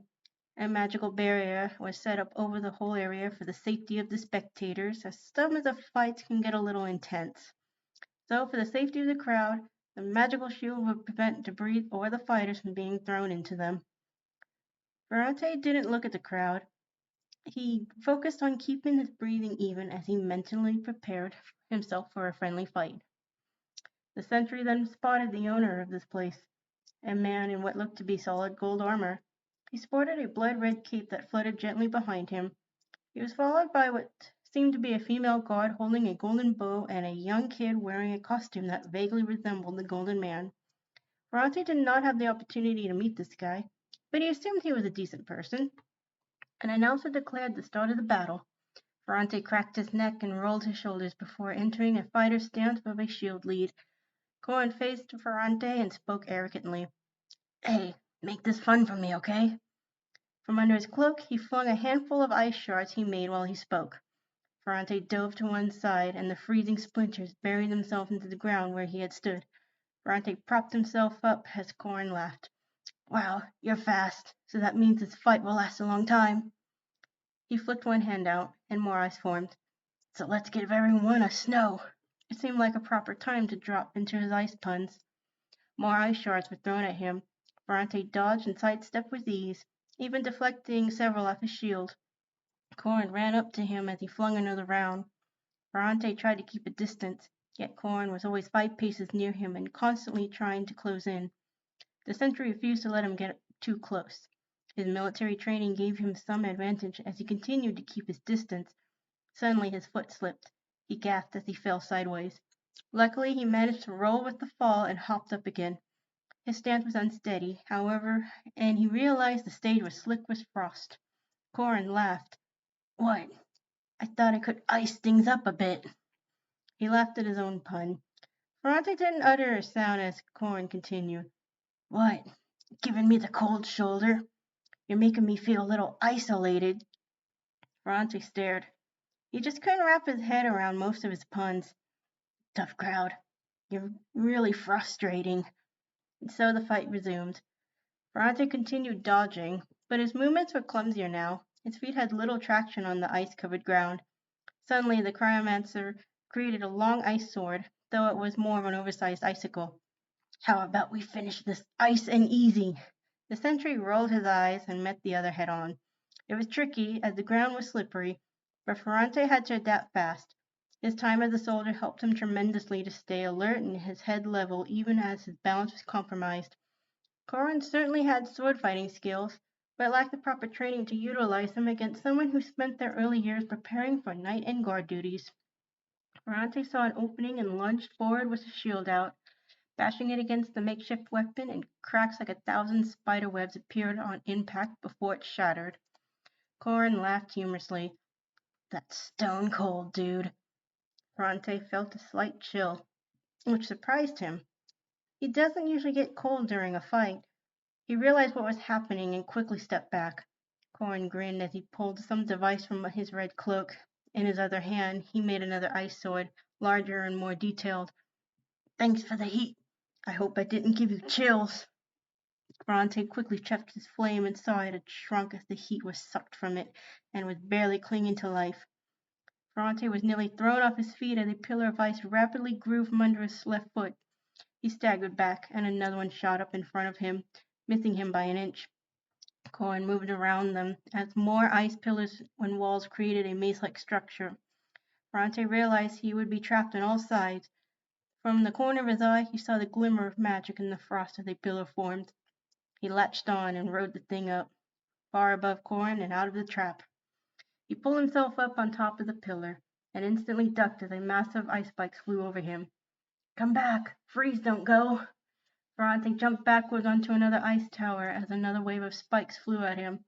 Ferrante kept jumping and leaping from one mound of ice to another, and Corin gleefully chased him down. He jumped a particularly large gap and struggled to pull himself up. You know, the fight was fun, but this is as far as it froze. His opponent touched the pillar. Ferrante felt his hands become stiff. They were now coated in frost and stuck to the ice. Ferrante ripped them from the pillar, though one was frozen still, holding his sword hilt. As he tried to wipe the frost from his hands, the ice structure he crouched on shifted and bent, and he was now sliding down at rapid speed to the ground. Corin waited at the bottom with a large icicle he wielded like a bat. I came, I thought, I conquered. Ferrante stabbed the sword into the ice, slowing his descent, and swung his shield out, scraping the edge against the ice and sending a cold spray at Corin's face. The cryomancer flinched as, after getting an eye full of frozen chips before Ferrante crashed into him. They tumbled head over heels as both their swords were lost in the disarray, and they slammed hard into an ice pillar. While Corin shook off his dizziness, Ferrante frantically searched his neck for the cord that held his charm. Dread clotted his stomach at the thought of losing his only defense for his hex. He didn't notice Corin watching him. Ferrante felt great relief when he realized his pendant was still in place. His relief was short-lived as Corin suddenly appeared behind him and seized hold of the leather cord that held Ferrante's pendant. Ferrante grasped at the sword with his half-frozen hands and struggled to hold on to the charm, his mind screaming, let go, let go. But the only sound from him was a strained wheeze. Corin laughed and pulled harder. What, is this little trinket your weakness or something? An ice blade in his hand sliced through the strap, and he yanked it from Ferrante's grasp. The sentry made a strangled yell as his only protection was removed. Corin moved out of reach and inspected the item. I don't see anything special about. Ferrante didn't need him to finish to understand that the hate hex had taken hold.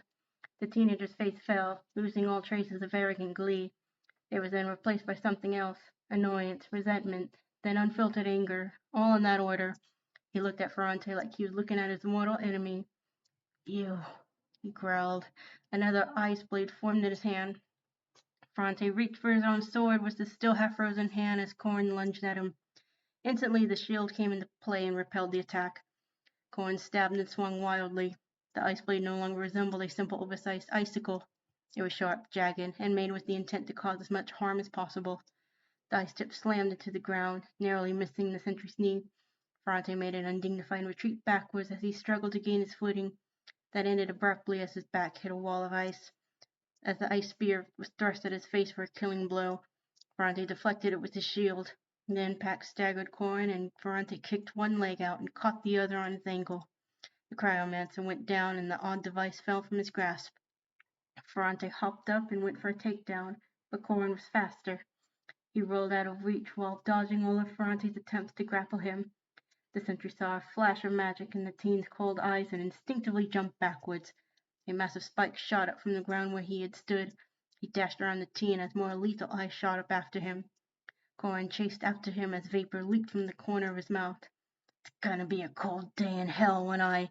Ferrante hit the brakes, skidding on the ice into a crouch, shield up, center open. The small flame gave everything it had left, and a burst of silver light swept over the area. It was a spectacular sight, with all the ice reflecting light in every direction, and Corin was right in the center of it. The young cryomancer screamed as the sight was filled with silver and then white. Enraged, he lashed out at the air in front of him. Puns forgotten, and his desperate search for his hated foe escalated. He threw ice spears in random directions, created spikes and walls in a maddening frenzy. Vapor poured from his eyes, nose, and mouth as his insides were heated like an oven. Still, he continued attacking in his raging hysteria, unaware of the damage he was doing to himself. Where are you? I'll kill you! A solid force was brought down at the base of his skull, and Corin dropped into a crumpled heap. Out cold. No pun intended. Ferrante panted slightly, then reached into Corin's cloak and found his pendant. The cord was still cut, but it was safe with him again. He raised his sword in victory over the cheering crowd. Wait, that wasn't cheering. That was screaming. Around the magical barrier, the one set up to protect the audience, were surrounded by said spectators. Ferrante saw the same glassy look in their eyes. They were under the hate hex influence. Dozens and dozens of them swarmed the ring, hitting and clawing at the barrier in a crazed attempt to get the sentry. The wild, angry shrieks echoed around the area as they spewed their hate and rage at him. Many more came running to help, but quickly joined the mob. A few who recognized that something was very wrong wisely stayed back a good distance, watching the scene unfold in bewilderment and concern. Ferrante looked up at the darkening sky as the crowd's hate rang in his ears. Now what?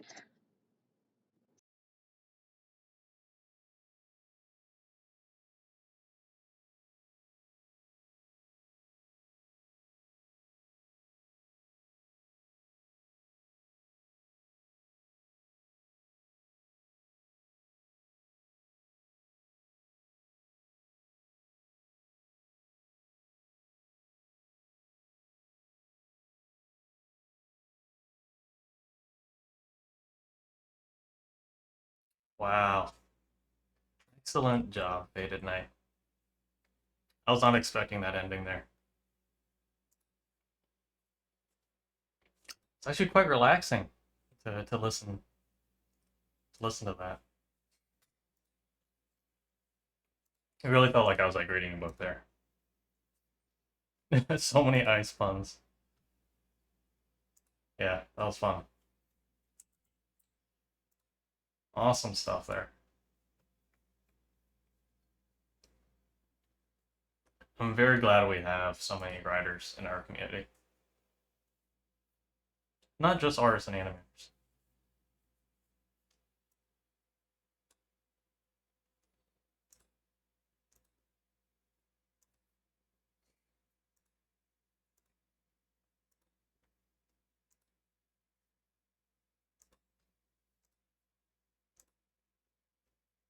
So I think some of us got a Twitch ad in the middle of that.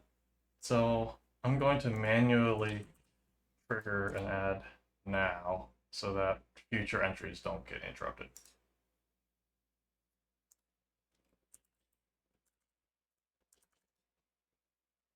So let's run a 1-minute ad break. Have me narrate? Oh no.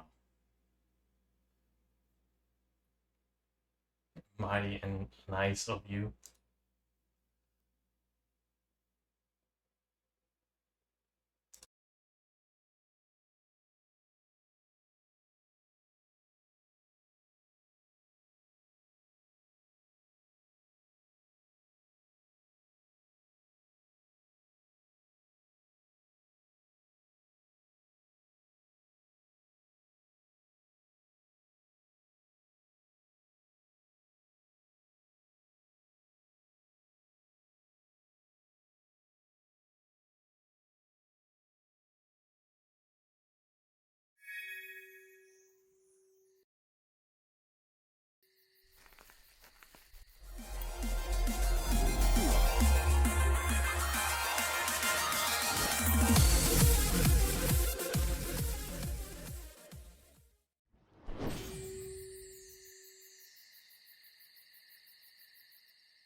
They see me mowing my front lawn. I know they're all thinking I'm so white and nerdy. Think I'm just too white and nerdy. Think I'm just too white and nerdy. Jeez. Thanks for all the subs, guys. Thank you, Alden. And it looks like we have a poster purchase. That's awesome.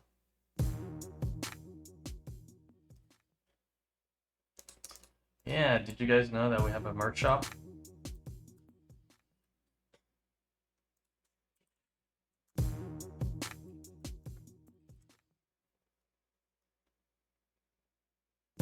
All purchases have like an alert on stream as well.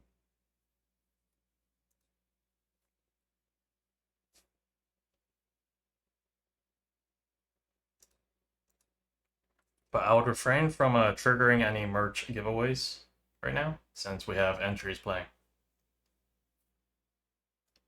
And we'll have all the greeting alerts play out as well.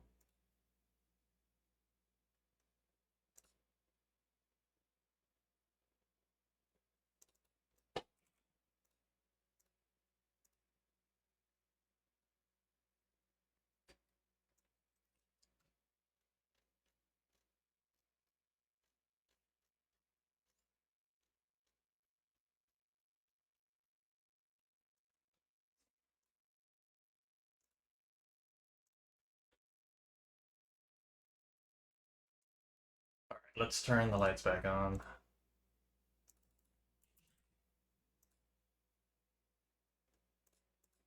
Let's get to the next entry. This one is by Big Bob. And it's a pretty substantial one. I'm excited to see what you guys think about this one.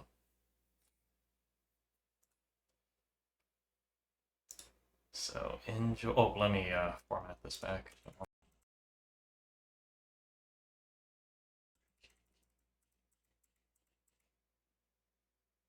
Okay, there we go. Enjoy from Big Bob.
Alright, excellent job, Big Bob. I really like how you synchronize the attacks to the music. Felt very upbeat. So, that was awesome.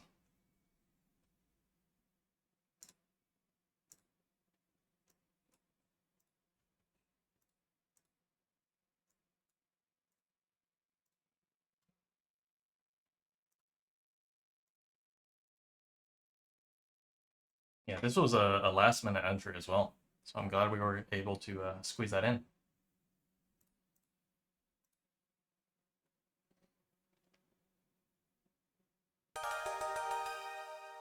Oh, shoot. Got a merch purchase.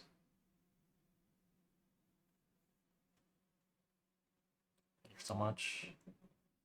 Amazing. Wow, that's a very kind message.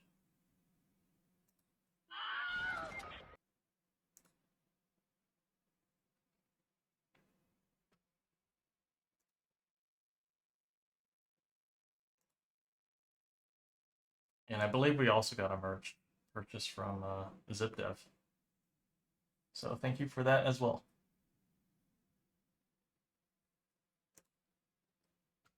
Next up, we have Melody, Unlucky, who's got an origin story for us. So let's take a look at that.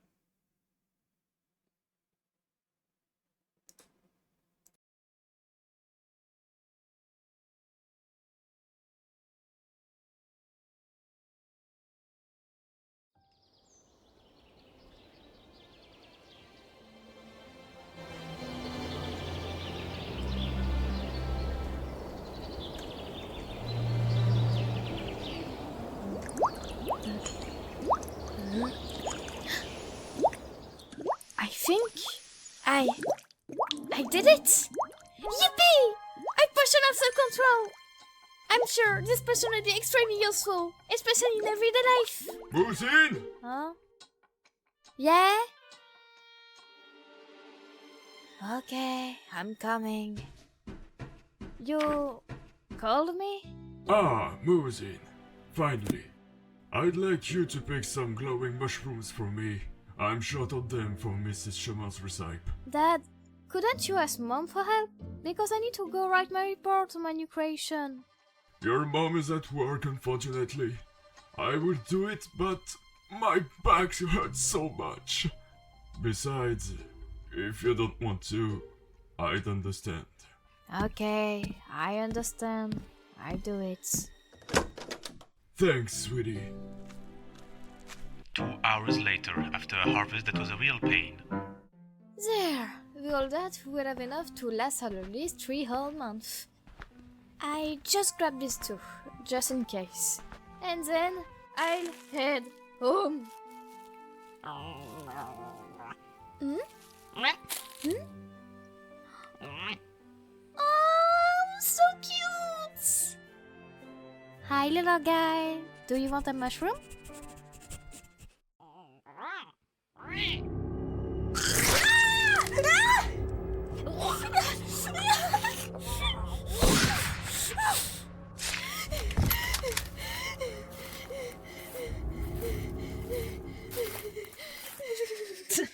Bloody burnt. Are you alright, miss? You're bleeding. I'm sorry for you. Don't worry. I've got more of its blood on me than anything else. It's just a scratch. Thanks for saving me. Don't thank me, because you're doomed. I'm going to have to. Wait! But why? Burp are dangerous creatures who turn people into half-human beasts, turning wild like animals. Those beasts are called the World Feast. There was a time when there wasn't had so much bloodthirsty creatures. They built the whole civilization, and there lies the rules, the remains of that forgotten times. They have developed a technology that enables to use animal DNA to transform themselves and thus creates the new technique specially designed for duels. Are you talking about those famous duels, the ones that are so well known and so effective at winning both popularity and money? Yes, except that, by altering their DNA and that of animal, they created the burp, which lead to their downfall. The burp were a species of creature unlike any other, that fed on insects, using their tail to cut them, which secreted only like liquid. But, unfortunately, they tasted blood by accident. It was an absolute bloodbath, as those creatures was used to grant power, but it was not yet viable. Thus, those who were bitten turned either into wolfists or into burp. You're going to become a wolfist, because the switch to burp is instant. The wolfist only transform at mere hours, like 11:11 or 22:22. And given the position of the sun, it's 11:11. I take the time to tell you everything, out of mercy. It's too late for you, believe me. Red, the greatest huntress in the land. Oh, shit!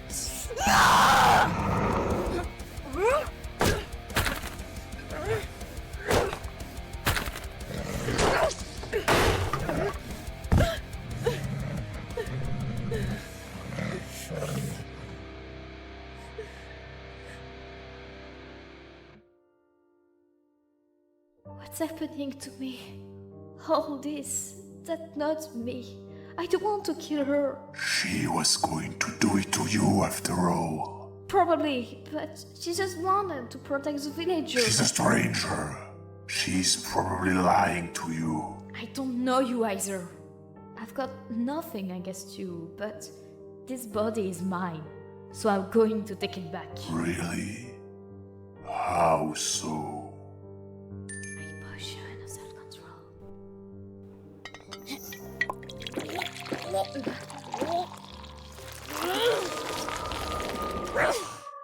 Huh?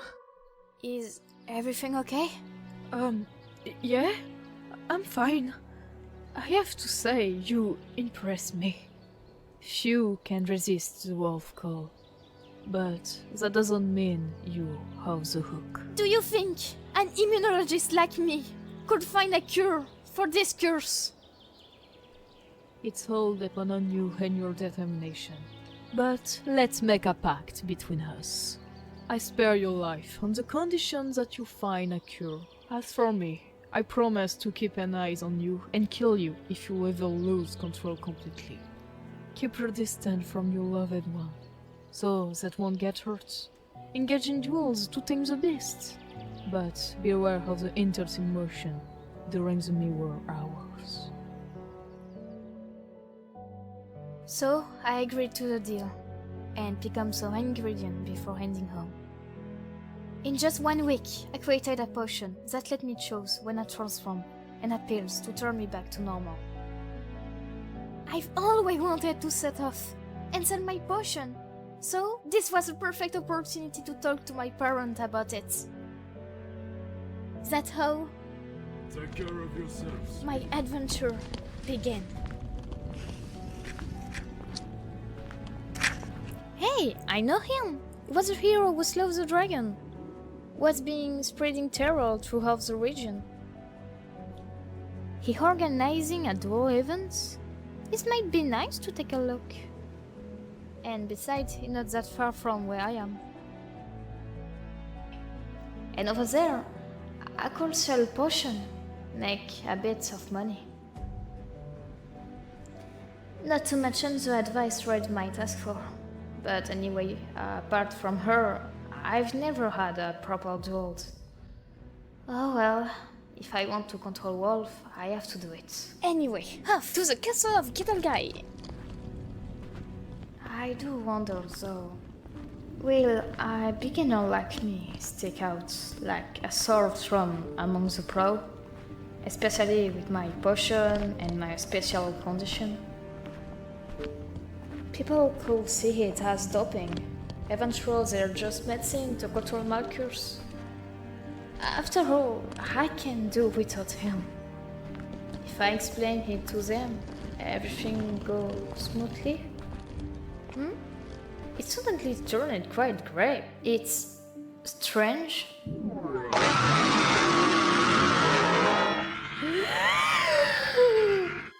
I think I'll tell Kai Detour.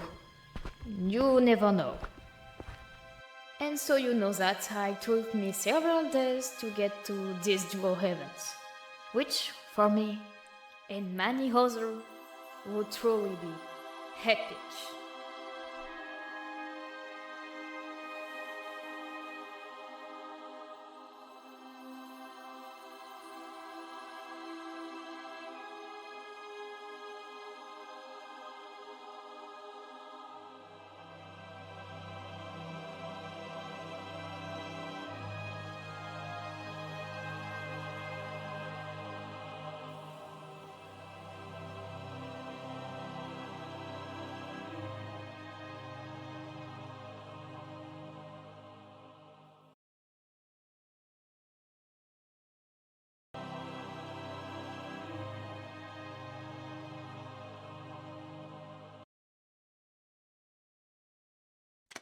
Wow, excellent job, Melody.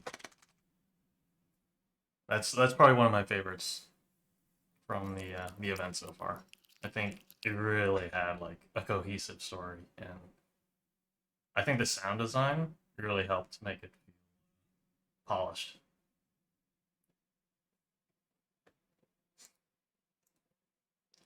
So very good job. And I love the tie-in at the end.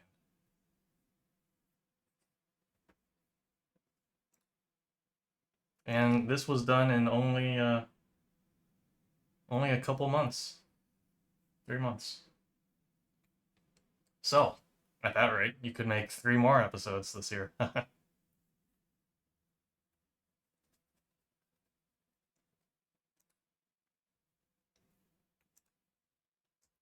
Let us move on to the next one.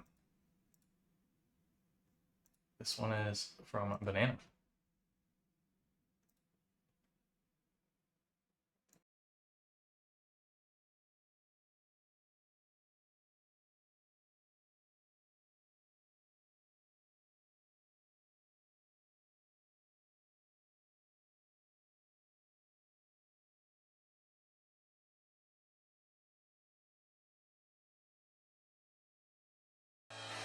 Show me how to lie, you're getting better all the time and turning.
Great job, Banana.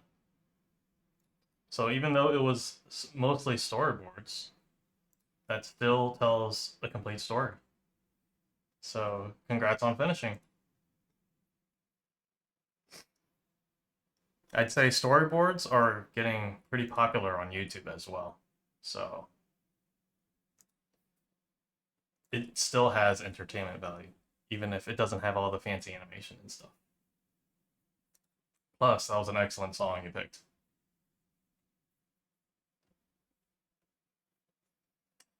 All right, guys, we're reaching the end of our event. We only have 3 more entries to showcase. And one of them is from my duel opponent, from Orange. So coming up next is going to be Kamise versus Gilded Guy.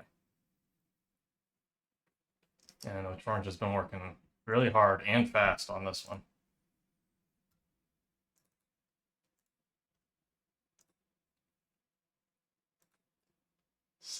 So let's take a look. It's already posted on YouTube too.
Awesome job, Orange.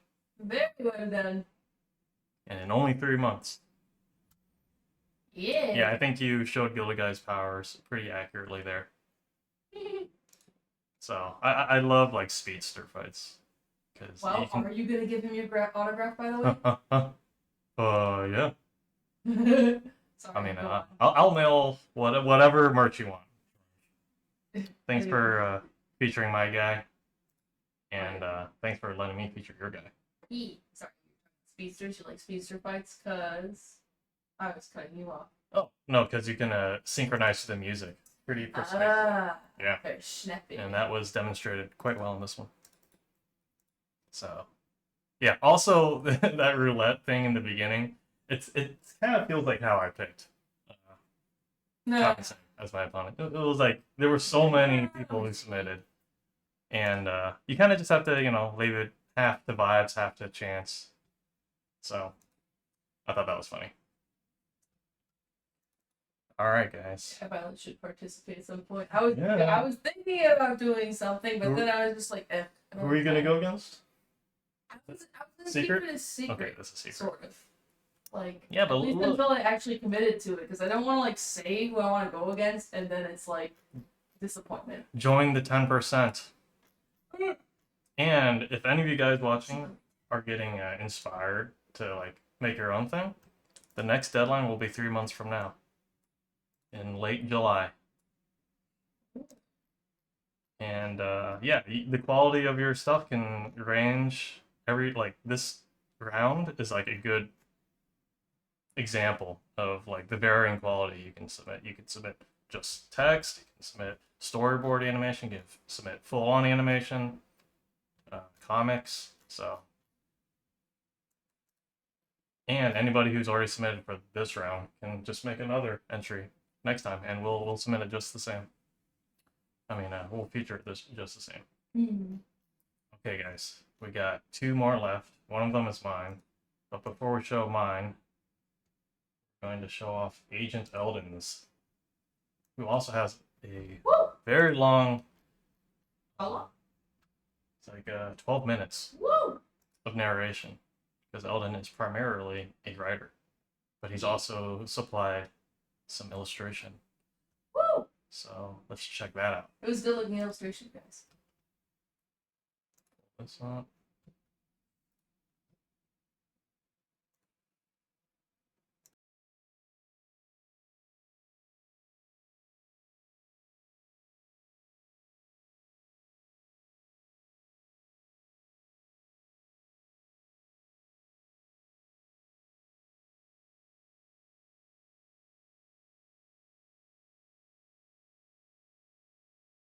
Time to start again.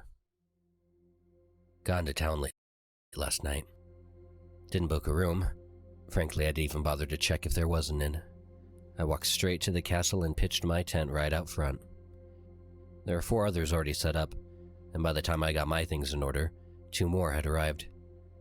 I didn't sleep a wink last night. Should have, but didn't. Typical. I'm the first up. I haven't taken anything down so I wouldn't wake the others. Currently sitting on a ridge overlooking the valley. There's a great view of the town from here. It's a quaint little place. Reminds me of Hollowbrook, but with fewer sanctums. Actually, I doubt if they have any. Not that I could go anyhow. Hard to think all this was destroyed a couple years ago, and by a dragon no less. Wonder what a dragon was doing this far south. Maybe if the town had a sanctum or 2, it would have deterred it from attacking. Probably not. Sounds like someone's up. Time to take everything down and wait. I hate waiting.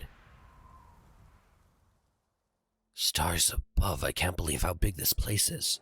And how many duelists are already here. The event hasn't even started, and yet there are 100 tents spread out around the arena. It didn't hit me till now just how insane this is. So many people from places I've only read of or heard about. Techies from New Aether, freelances from Highgate, mages from Navia and McFortress. Men and women of every shape, every size, and armed with every type of weapon imaginable. Now swords, daggers, polearms I can handle, but throw me in with a mage? Well, I'll have to cross that bridge eventually. For now, I need to find an opponent. Just remember why you're here. No luck so far. I first scouted the dueling arena, but no one watching was keen on chatting. Tried the training field next, but all who were there already had an opponent or were recovering from their first duels. I'm surprised how many clean cloaks there are here. I haven't seen this much overswinging since basic training. I gave a few people some pointers, even had a short spar with a techie, but nothing else. Nothing from today. I hate having to talk to this many people.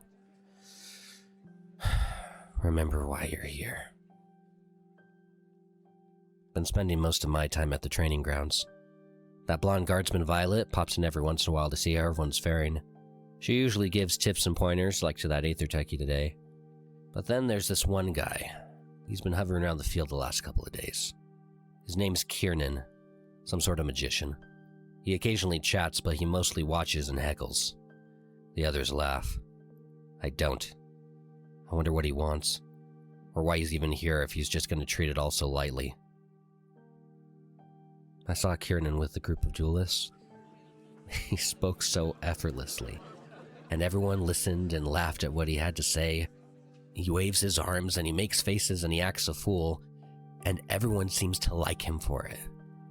Why? And why, though I've just met him, do I feel such contempt towards him? He told me yesterday I'm too serious for my own good.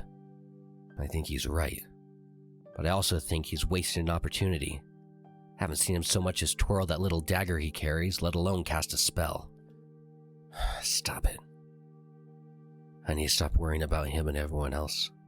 I only need to focus on me and what I can do. I can't waste this chance. Don't waste this chance. Finally found someone. A techie from Aether named Zara. Terrible name, and with all the augmentations, she comes across as artificial, both in beauty and personality. But she is one of the few duelists who attends the practice field regularly. She was the one I sparred with on that first day. She's good. Decent agility, but slow reflexes. Uses some sort of electrical polearm. I'll need to get in close either way, but not too close or else my sword won't be effective. We duel in 2 days. Maybe this time I'll feel it again. I saw Kiernan's fight. He puts on a good show. Literally. He walked into the arena carrying nothing but a butterfly net. Turns out he's an illusionist, and while his opponent, some scrawny teen from Bath with a pair of nunchucks, charged at him, Kiernan would bob and weave while conjuring fake butterflies and cicadas and would start chasing those instead. Then, he would make ethereal bugs on the kid's hands, on his head, on his backside, would swat at them. And the entire crowd roared with laughter with each humiliating strike. Kiernan finally got the kid's head caught in the net, allowing him to finish the fight before it even started. He approached me after. He said, "Now do you get it? That's the whole point of this. The only thing to outmatch your wit with the blade is your wit to entertain." I said nothing. I should have said that there are plenty of ways to amuse without putting others down. No matter what, I need to make sure I give Zara the respect she deserves as my combatant. My dear Alistar, I hope I find you in good health and company since my last letter. Lord only knows you need both now that I'm gone. If not, fret not. For your dear and humble friend Kiernan will provide you with words enough to entertain even the dullest of saps, not unlike yourself. I must say you are spot on with your description of this place. It pales in comparison to even the smallest villages in Navia, and the castle is rather lackluster compared to those in McFortress, but there's this air of serenity to the whole place. I find it quite amusing. Nearly as amusing as all the rabble that has come for this event. Most of them have no experience or knowledge of even the basic forms of combat. They just know the names of some major clans and their leaders, and that alone gives them reason and encouragement enough to go toe-to-toe with former soldiers and mercenaries. And then on the other hand, there are those who are so consumed with the art of the blade that they completely lack any sense of amiability or fun. Take this one fellow Nash, for instance. By the way he carries himself and speaks to people, you can tell he's experienced in combat, but not in dueling. He practices every day, he polishes his sword, and he watches others train. But he does not do the one thing you're supposed to do at events like these. Socialize. You'll remember, Alistair, back at school, when I was blessed by my presence. Did I ever pass up the opportunity to make a connection? Was there a function or party I did not attend? Of course not. Because with a proper network, it doesn't matter how skilled or practiced you are. With the right people, you can get anywhere and anything your heart desires. So far, I'm the only one who seems to understand that. That said, I can't help but take a liking to this drab Nash character. And I will give credit where credit is due. He somewhat surprised me. Take his first duel with one of those Aether freaks, a girl named Zara. He came out onto the arena floor, chillingly calm and collected. The start of my first duel performance was terrible. I was so anxious. More anxious than I was my first day as a sentinel. I got onto the arena platform and just froze. It was like my mind took every instruction and lesson on engaging an enemy combatant and threw it out. He stood as stoically as those silly sentinels in the desert. But rest assured, even after seeing his swordplay during practice, I could tell by the sincerity of his demeanor, he knew exactly what he was doing. My body fell into position while my mind went completely blank. And at the starting sound from Violet, both opponents bolted with surprising speed. Nash towards his opponent. Holy starlight, she was fast. And the girl away from hers. With every slash and strike, she was just out of reach. And thus the two danced, Nash on the offensive and the girl on the defensive. Wonder how much those cybernetics were improving her speed. Now you may have guessed as soon as I mentioned the girl was from Aether that she probably had those damned augmentations, and you'd be right. And yet, even with those infernal enhancements, Nash was still able to keep up. I'm too stiff. Need to work on my flexibility. He even pulled a convincing feint. I telegraphed too much. And then I had to go and trip right after. He tripped right after, but the freak was still thrown off balance. Nash recovered with a somersault, and, with his opponent's polearm in an awkward position to be used effectively, he rushed forward to strike. And then the little freak split her weapon in half. Idiot. I should have known there was something else to her. I never saw her practice dual wielding, but I thought it was odd that she would get any tips from Violet during training, since Violet specializes in archery. Archery and dual wielding, stupid. Nash was on the back foot. Strike after strike after strike, Zera unleashed a vicious barrage of blows. Adept as he was with the sword, Nash couldn't keep up. He was struck. A blunt hit on the hand, a slash to the arm, a stab to the side. Glad the cape still works, right? Blade hardly went through it all. Still hurt like hell. He swept away an attack from the right, letting his gloved hand free. And when the attack came from the left, with the head of the weapon coming towards his neck, Nash stepped aside, grasped onto his enemy's blade, and twisted. The girl's arm bent, her body leaning in the direction of the twist. Nash shifted, pulled the girl towards him, and brought his knee into her gut. The two separated, with Nash still holding on to half of Zera's weapon. With deft aim, he threw the blade, slicing Zera's metal arm. A shower of sparks fell from the now cut augmentation, and Nash, using the distraction, rushed forward. The girl tried to raise the remains of her weapon, but was too slow. Nash caught the pitiful stick with his blade, throwing it from his opponent's grasp, and with a great collision, the two collapsed onto the arena floor. What a victorious sight. Nash, his knee pinning Zera's weapon hand to her chest, left hand wrestling with her free hand, and the right hand gripping the sword aimed at the girl's throat. And then that wondrous sound of applause. Not as loud as the applause I received, but respectable nonetheless. And to no surprise, Nash assisted his foe to her feet. I asked if she was all right. She said yes. I told her thanks for giving it her all. She didn't say much after that. They shook each other's hands, and with a slight bow to our gilded host, the two departed for the medical tent.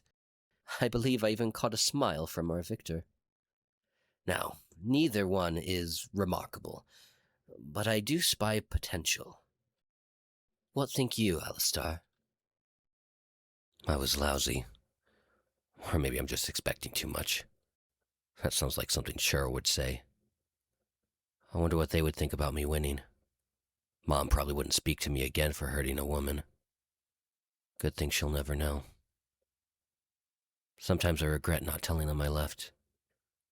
They'd have told me to stay, that there's plenty of work back home to keep me busy, to keep my mind from wandering back to that valley. Or they say it's against my oaths, that the sentinel star will not shine upon me. Little do they know it only shines for men of honor, something I left in that valley alongside Aaron's corpse. Even if all the hosts of heaven shine upon me, it would fall on nothing but blackness. For all that's left is me, and I am nothing. It did feel good, though. Winning. For a moment, it felt like I was someone else. Someone other than Nash Alberon. So I'll do it again. Till I feel like someone else for good. Time to start again.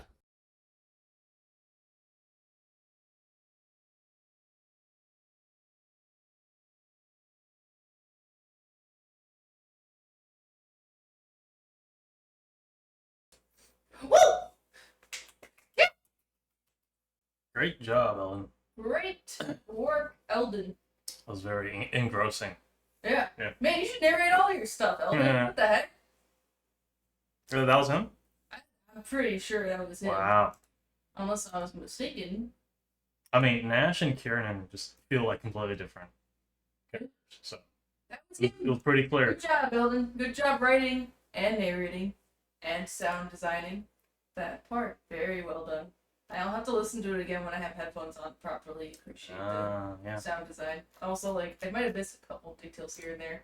You know, I should put a link to everybody's entries. Yeah. So if you participated, you can send me a link to your final, polished version, YouTube or wherever you post it, and I can just link it here, and everybody can reconsume. Yeah, I like the difference between Dash and Kieran guy. Very cool. Yeah. Now I get to see a bit of their different personalities at work. Yeah, it's cool, like, doing commissions of them drawing, and then, like, kind of hearing. Now I know more about them. Now I want to draw them more. He was still so edgy and serious when he was younger. Yeah, He was always like that. And Kieran dissing the Gilded Council, I don't like that. Oh yeah, what the hell? What's wrong with that? Just kick that guy out. Alright. But, yeah, great job. Yeah, Great job, everyone. Alright, we're coming to the end here. Oh, Basically at the end. the big boy. The So, big boy is coming out. as you guys Like- know, alongside hosting this, I was also pledged to participate in this duels event. So I've also been animating and writing and working these past few months. And now it is time to show off my part of Gilded Guy versus Kamise. Kamise. Wait. It's Kamise. Dang it. Kamise. Mhm. Well, if that's what Shorin says, then that's law. Yep. It's like about if everyone's called Violet, and I'm like, no, she's Violet. Yeah, everyone has to say And they it. have to say it like that. Exactly. That's the rules. Kamise. Okay. That's actually kind of cooler sounding than anything. Kamise sounds nuts. Kamise. Kamise. Alright, guys. So, hope you guys enjoy.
Ta-da! I hated it. No, just kidding.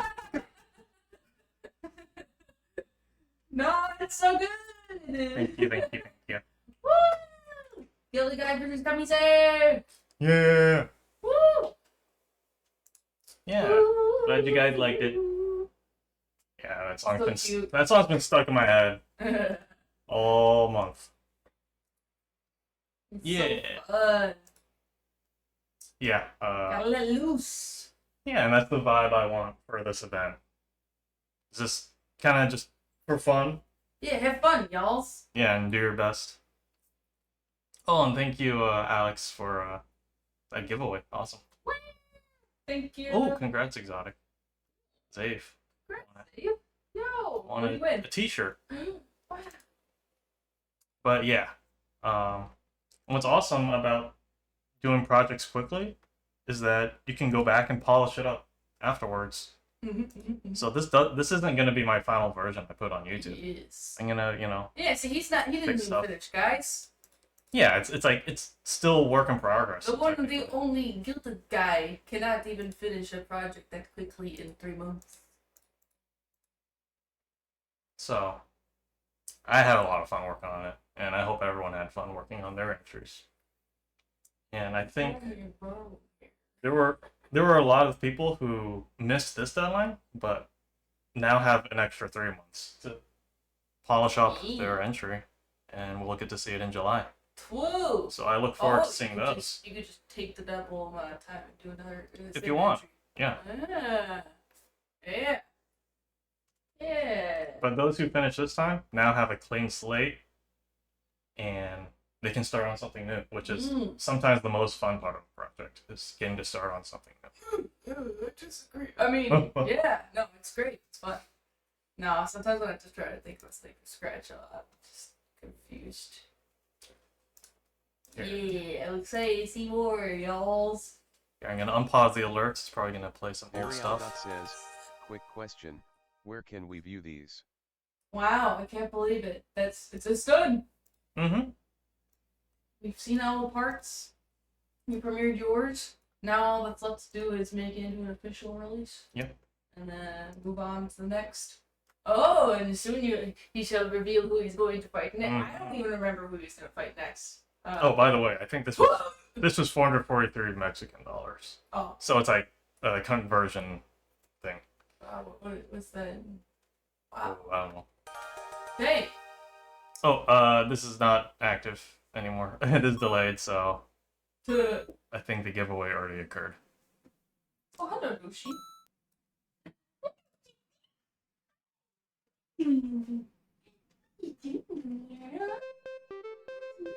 Oh boy. It's playing the giveaway music.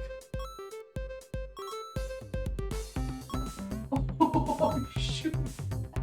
She's coming up from here. You scared? 909 says, this isn't a question but a thank you letter for letting people show their talents. Oh, yeah. It was a lot of fun. Guys, this giveaway already occurred. It happened while we were watching the animation. But after this one expires, we can run a regular giveaway, and then we can wrap up. Yeah, celebration of all the awesome submissions today. Yeah. Everybody did such a good job. You all showed up. Wish I had done something. I just was kind of lazy, I guess. You had stuff. Yeah, I guess. You know, but maybe next time. Yeah. Which starts now. Well, you're gonna be a little bit behind because you still. Yeah. Well, I was a little bit behind for this one as well. So. So you just continue to be behind. Right. Lucy.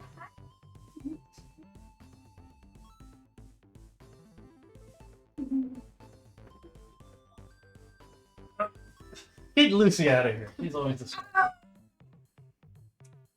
She bit me. She bit and clawed me. Picking her up and stuff. She just tripped on me and bit and clawed me. Ouch. Can you guys do me a favor? Could you guys log into the Gala and like buy the Tommy Say hat? Because I just want to see that in game, you know? That was one of my dreams for this event. And if you have spare gil, give out some of the merch.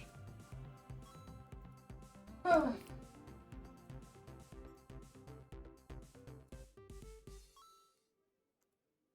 it's raining. I'm gonna head back to my room. Yes, take the cat with you.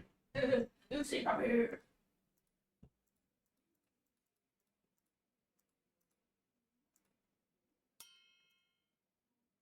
So I'm gonna buy a bunch of these.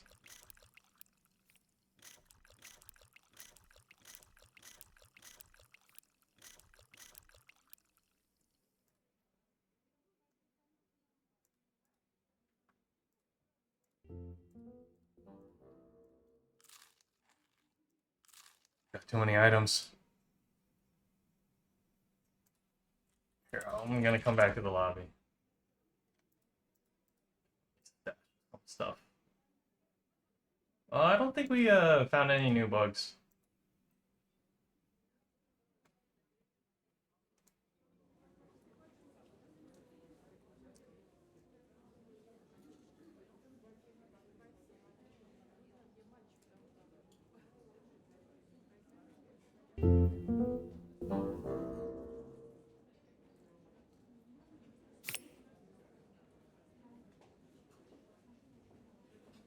You get a Camise hat. You get a Camise hat. Who's that? Noble Gladiator?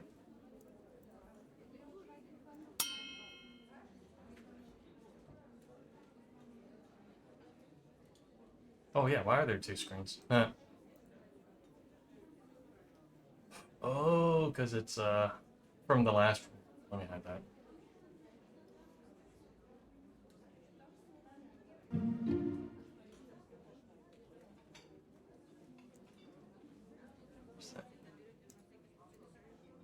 I'll give this one to Jack.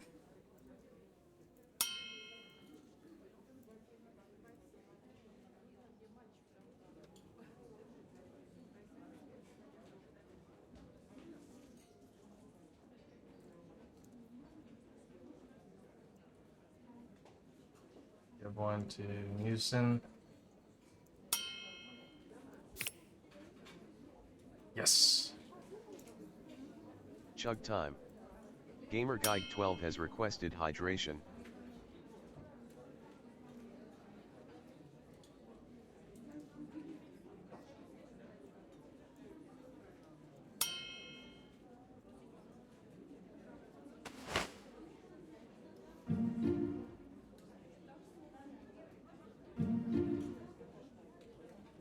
Excellent. Birkin. Wear this.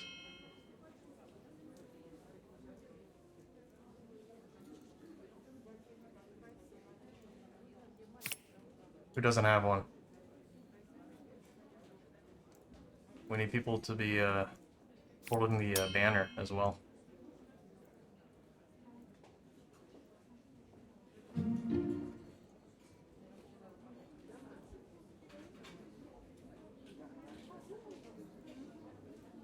Oh my gosh, there's so many people.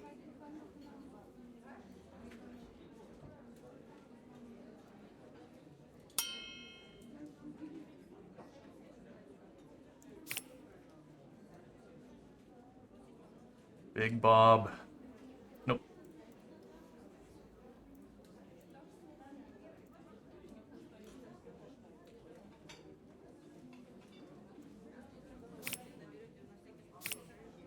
Oh, last mob. Have a hat.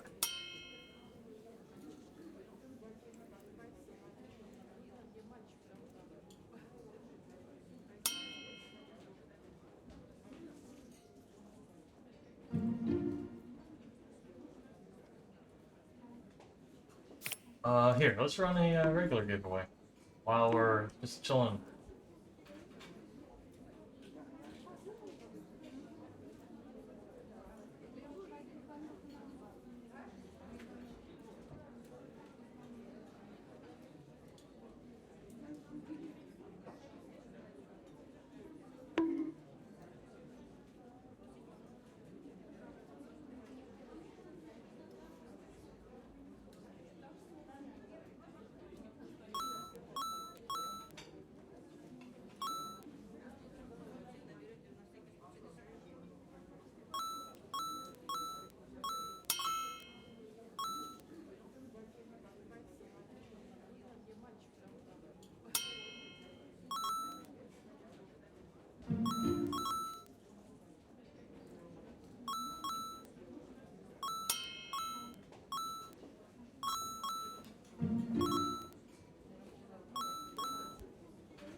Kerbomas1 says, where will we be able to view the animations post-premiere?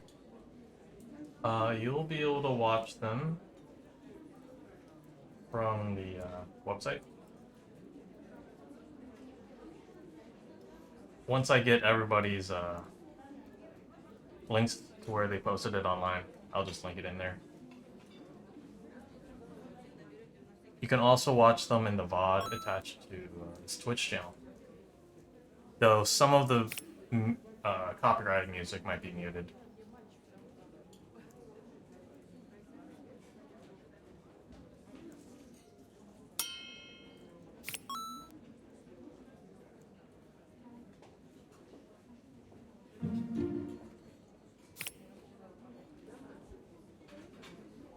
Hey! Take this. We're the Kamise army. Oh, Kamise. Keep on getting the pronunciation wrong.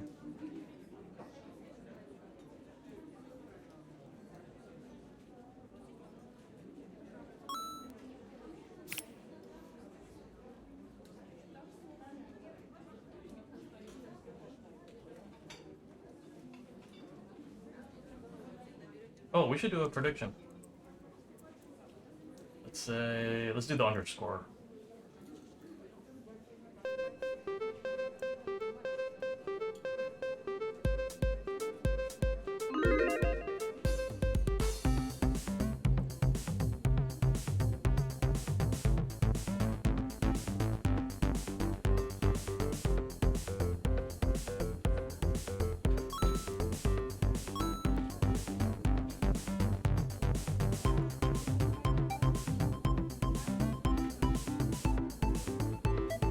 I guess I should also reveal that I've been working on a new piece of merch. Let me give you guys a little sneak peek. It's not quite ready yet.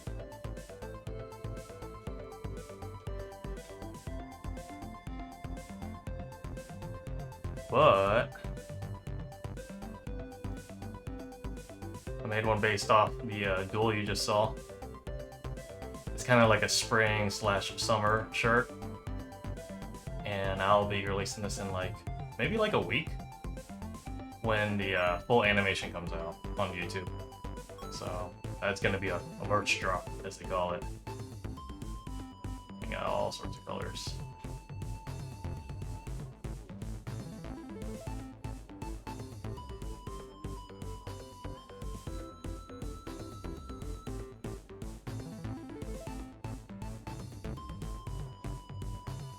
I think for certain sizes, they're restricted by the color.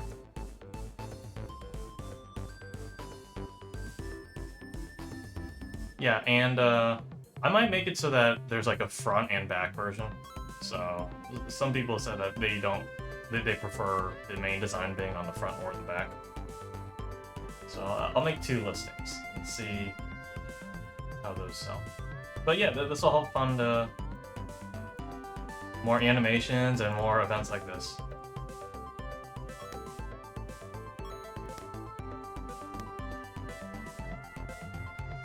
So keep an eye out for that.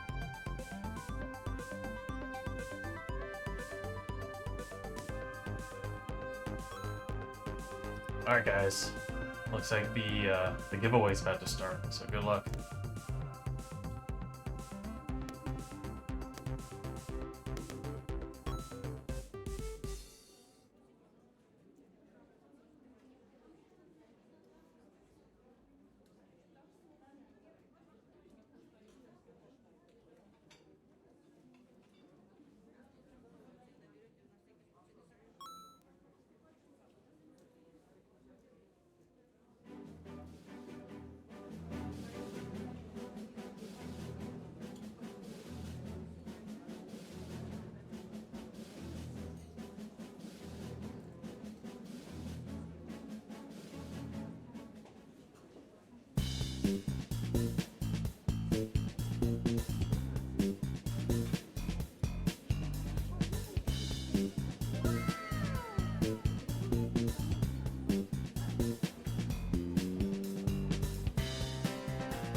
All right, congrats, Kaji Boski, on winning the giveaway.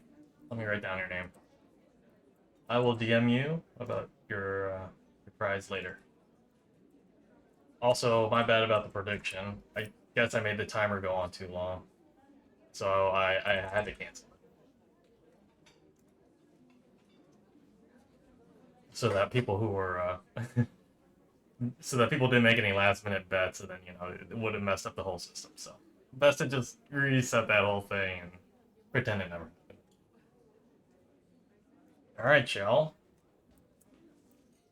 I think we're at the end. I'm very happy with this Misa hat.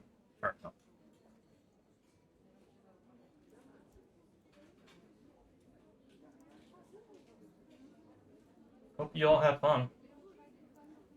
And again, if you're interested in doing any creative works and submitting it for the July 25th deadline, we have a whole channel dedicated to it on our Discord server. And there you can find like the rules and more details to follow.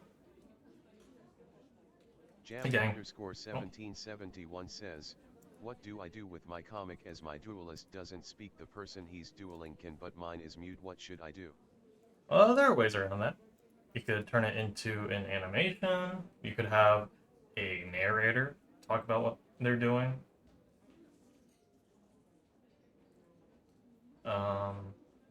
Or you can just have them like through illustrations to show what they're doing.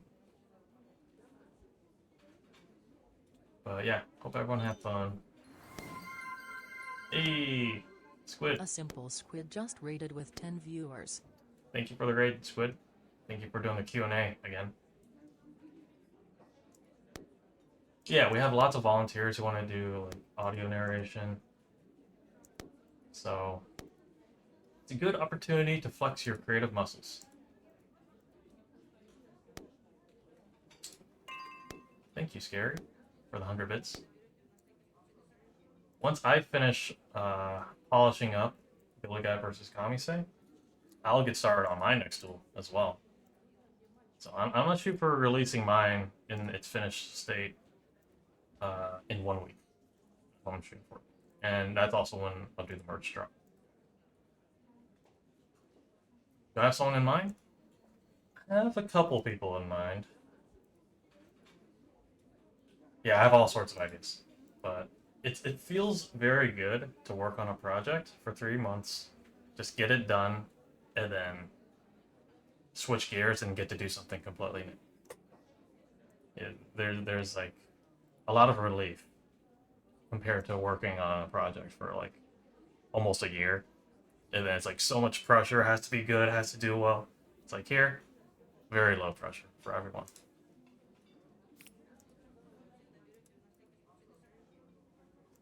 Let's see who we can grade.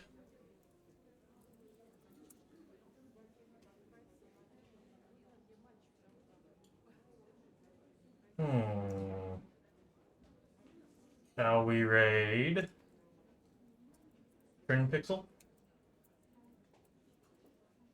Redeem the fart noise sound effect? Tenko1099 says, for your next duel, do you have any idea what kind of vibe you want to go for yet? I sort of have an idea. Again, it's like the whole brainstorming thing, like I get to do it all over again. It's just... That's one of my favorite parts of project creation, is getting to go wild with ideas at the start. But I had a lot of fun. I hope you all did too.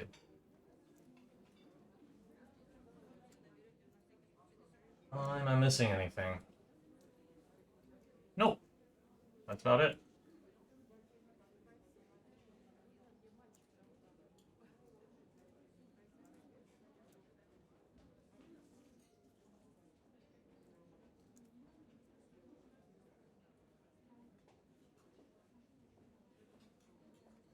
Thanks for attending.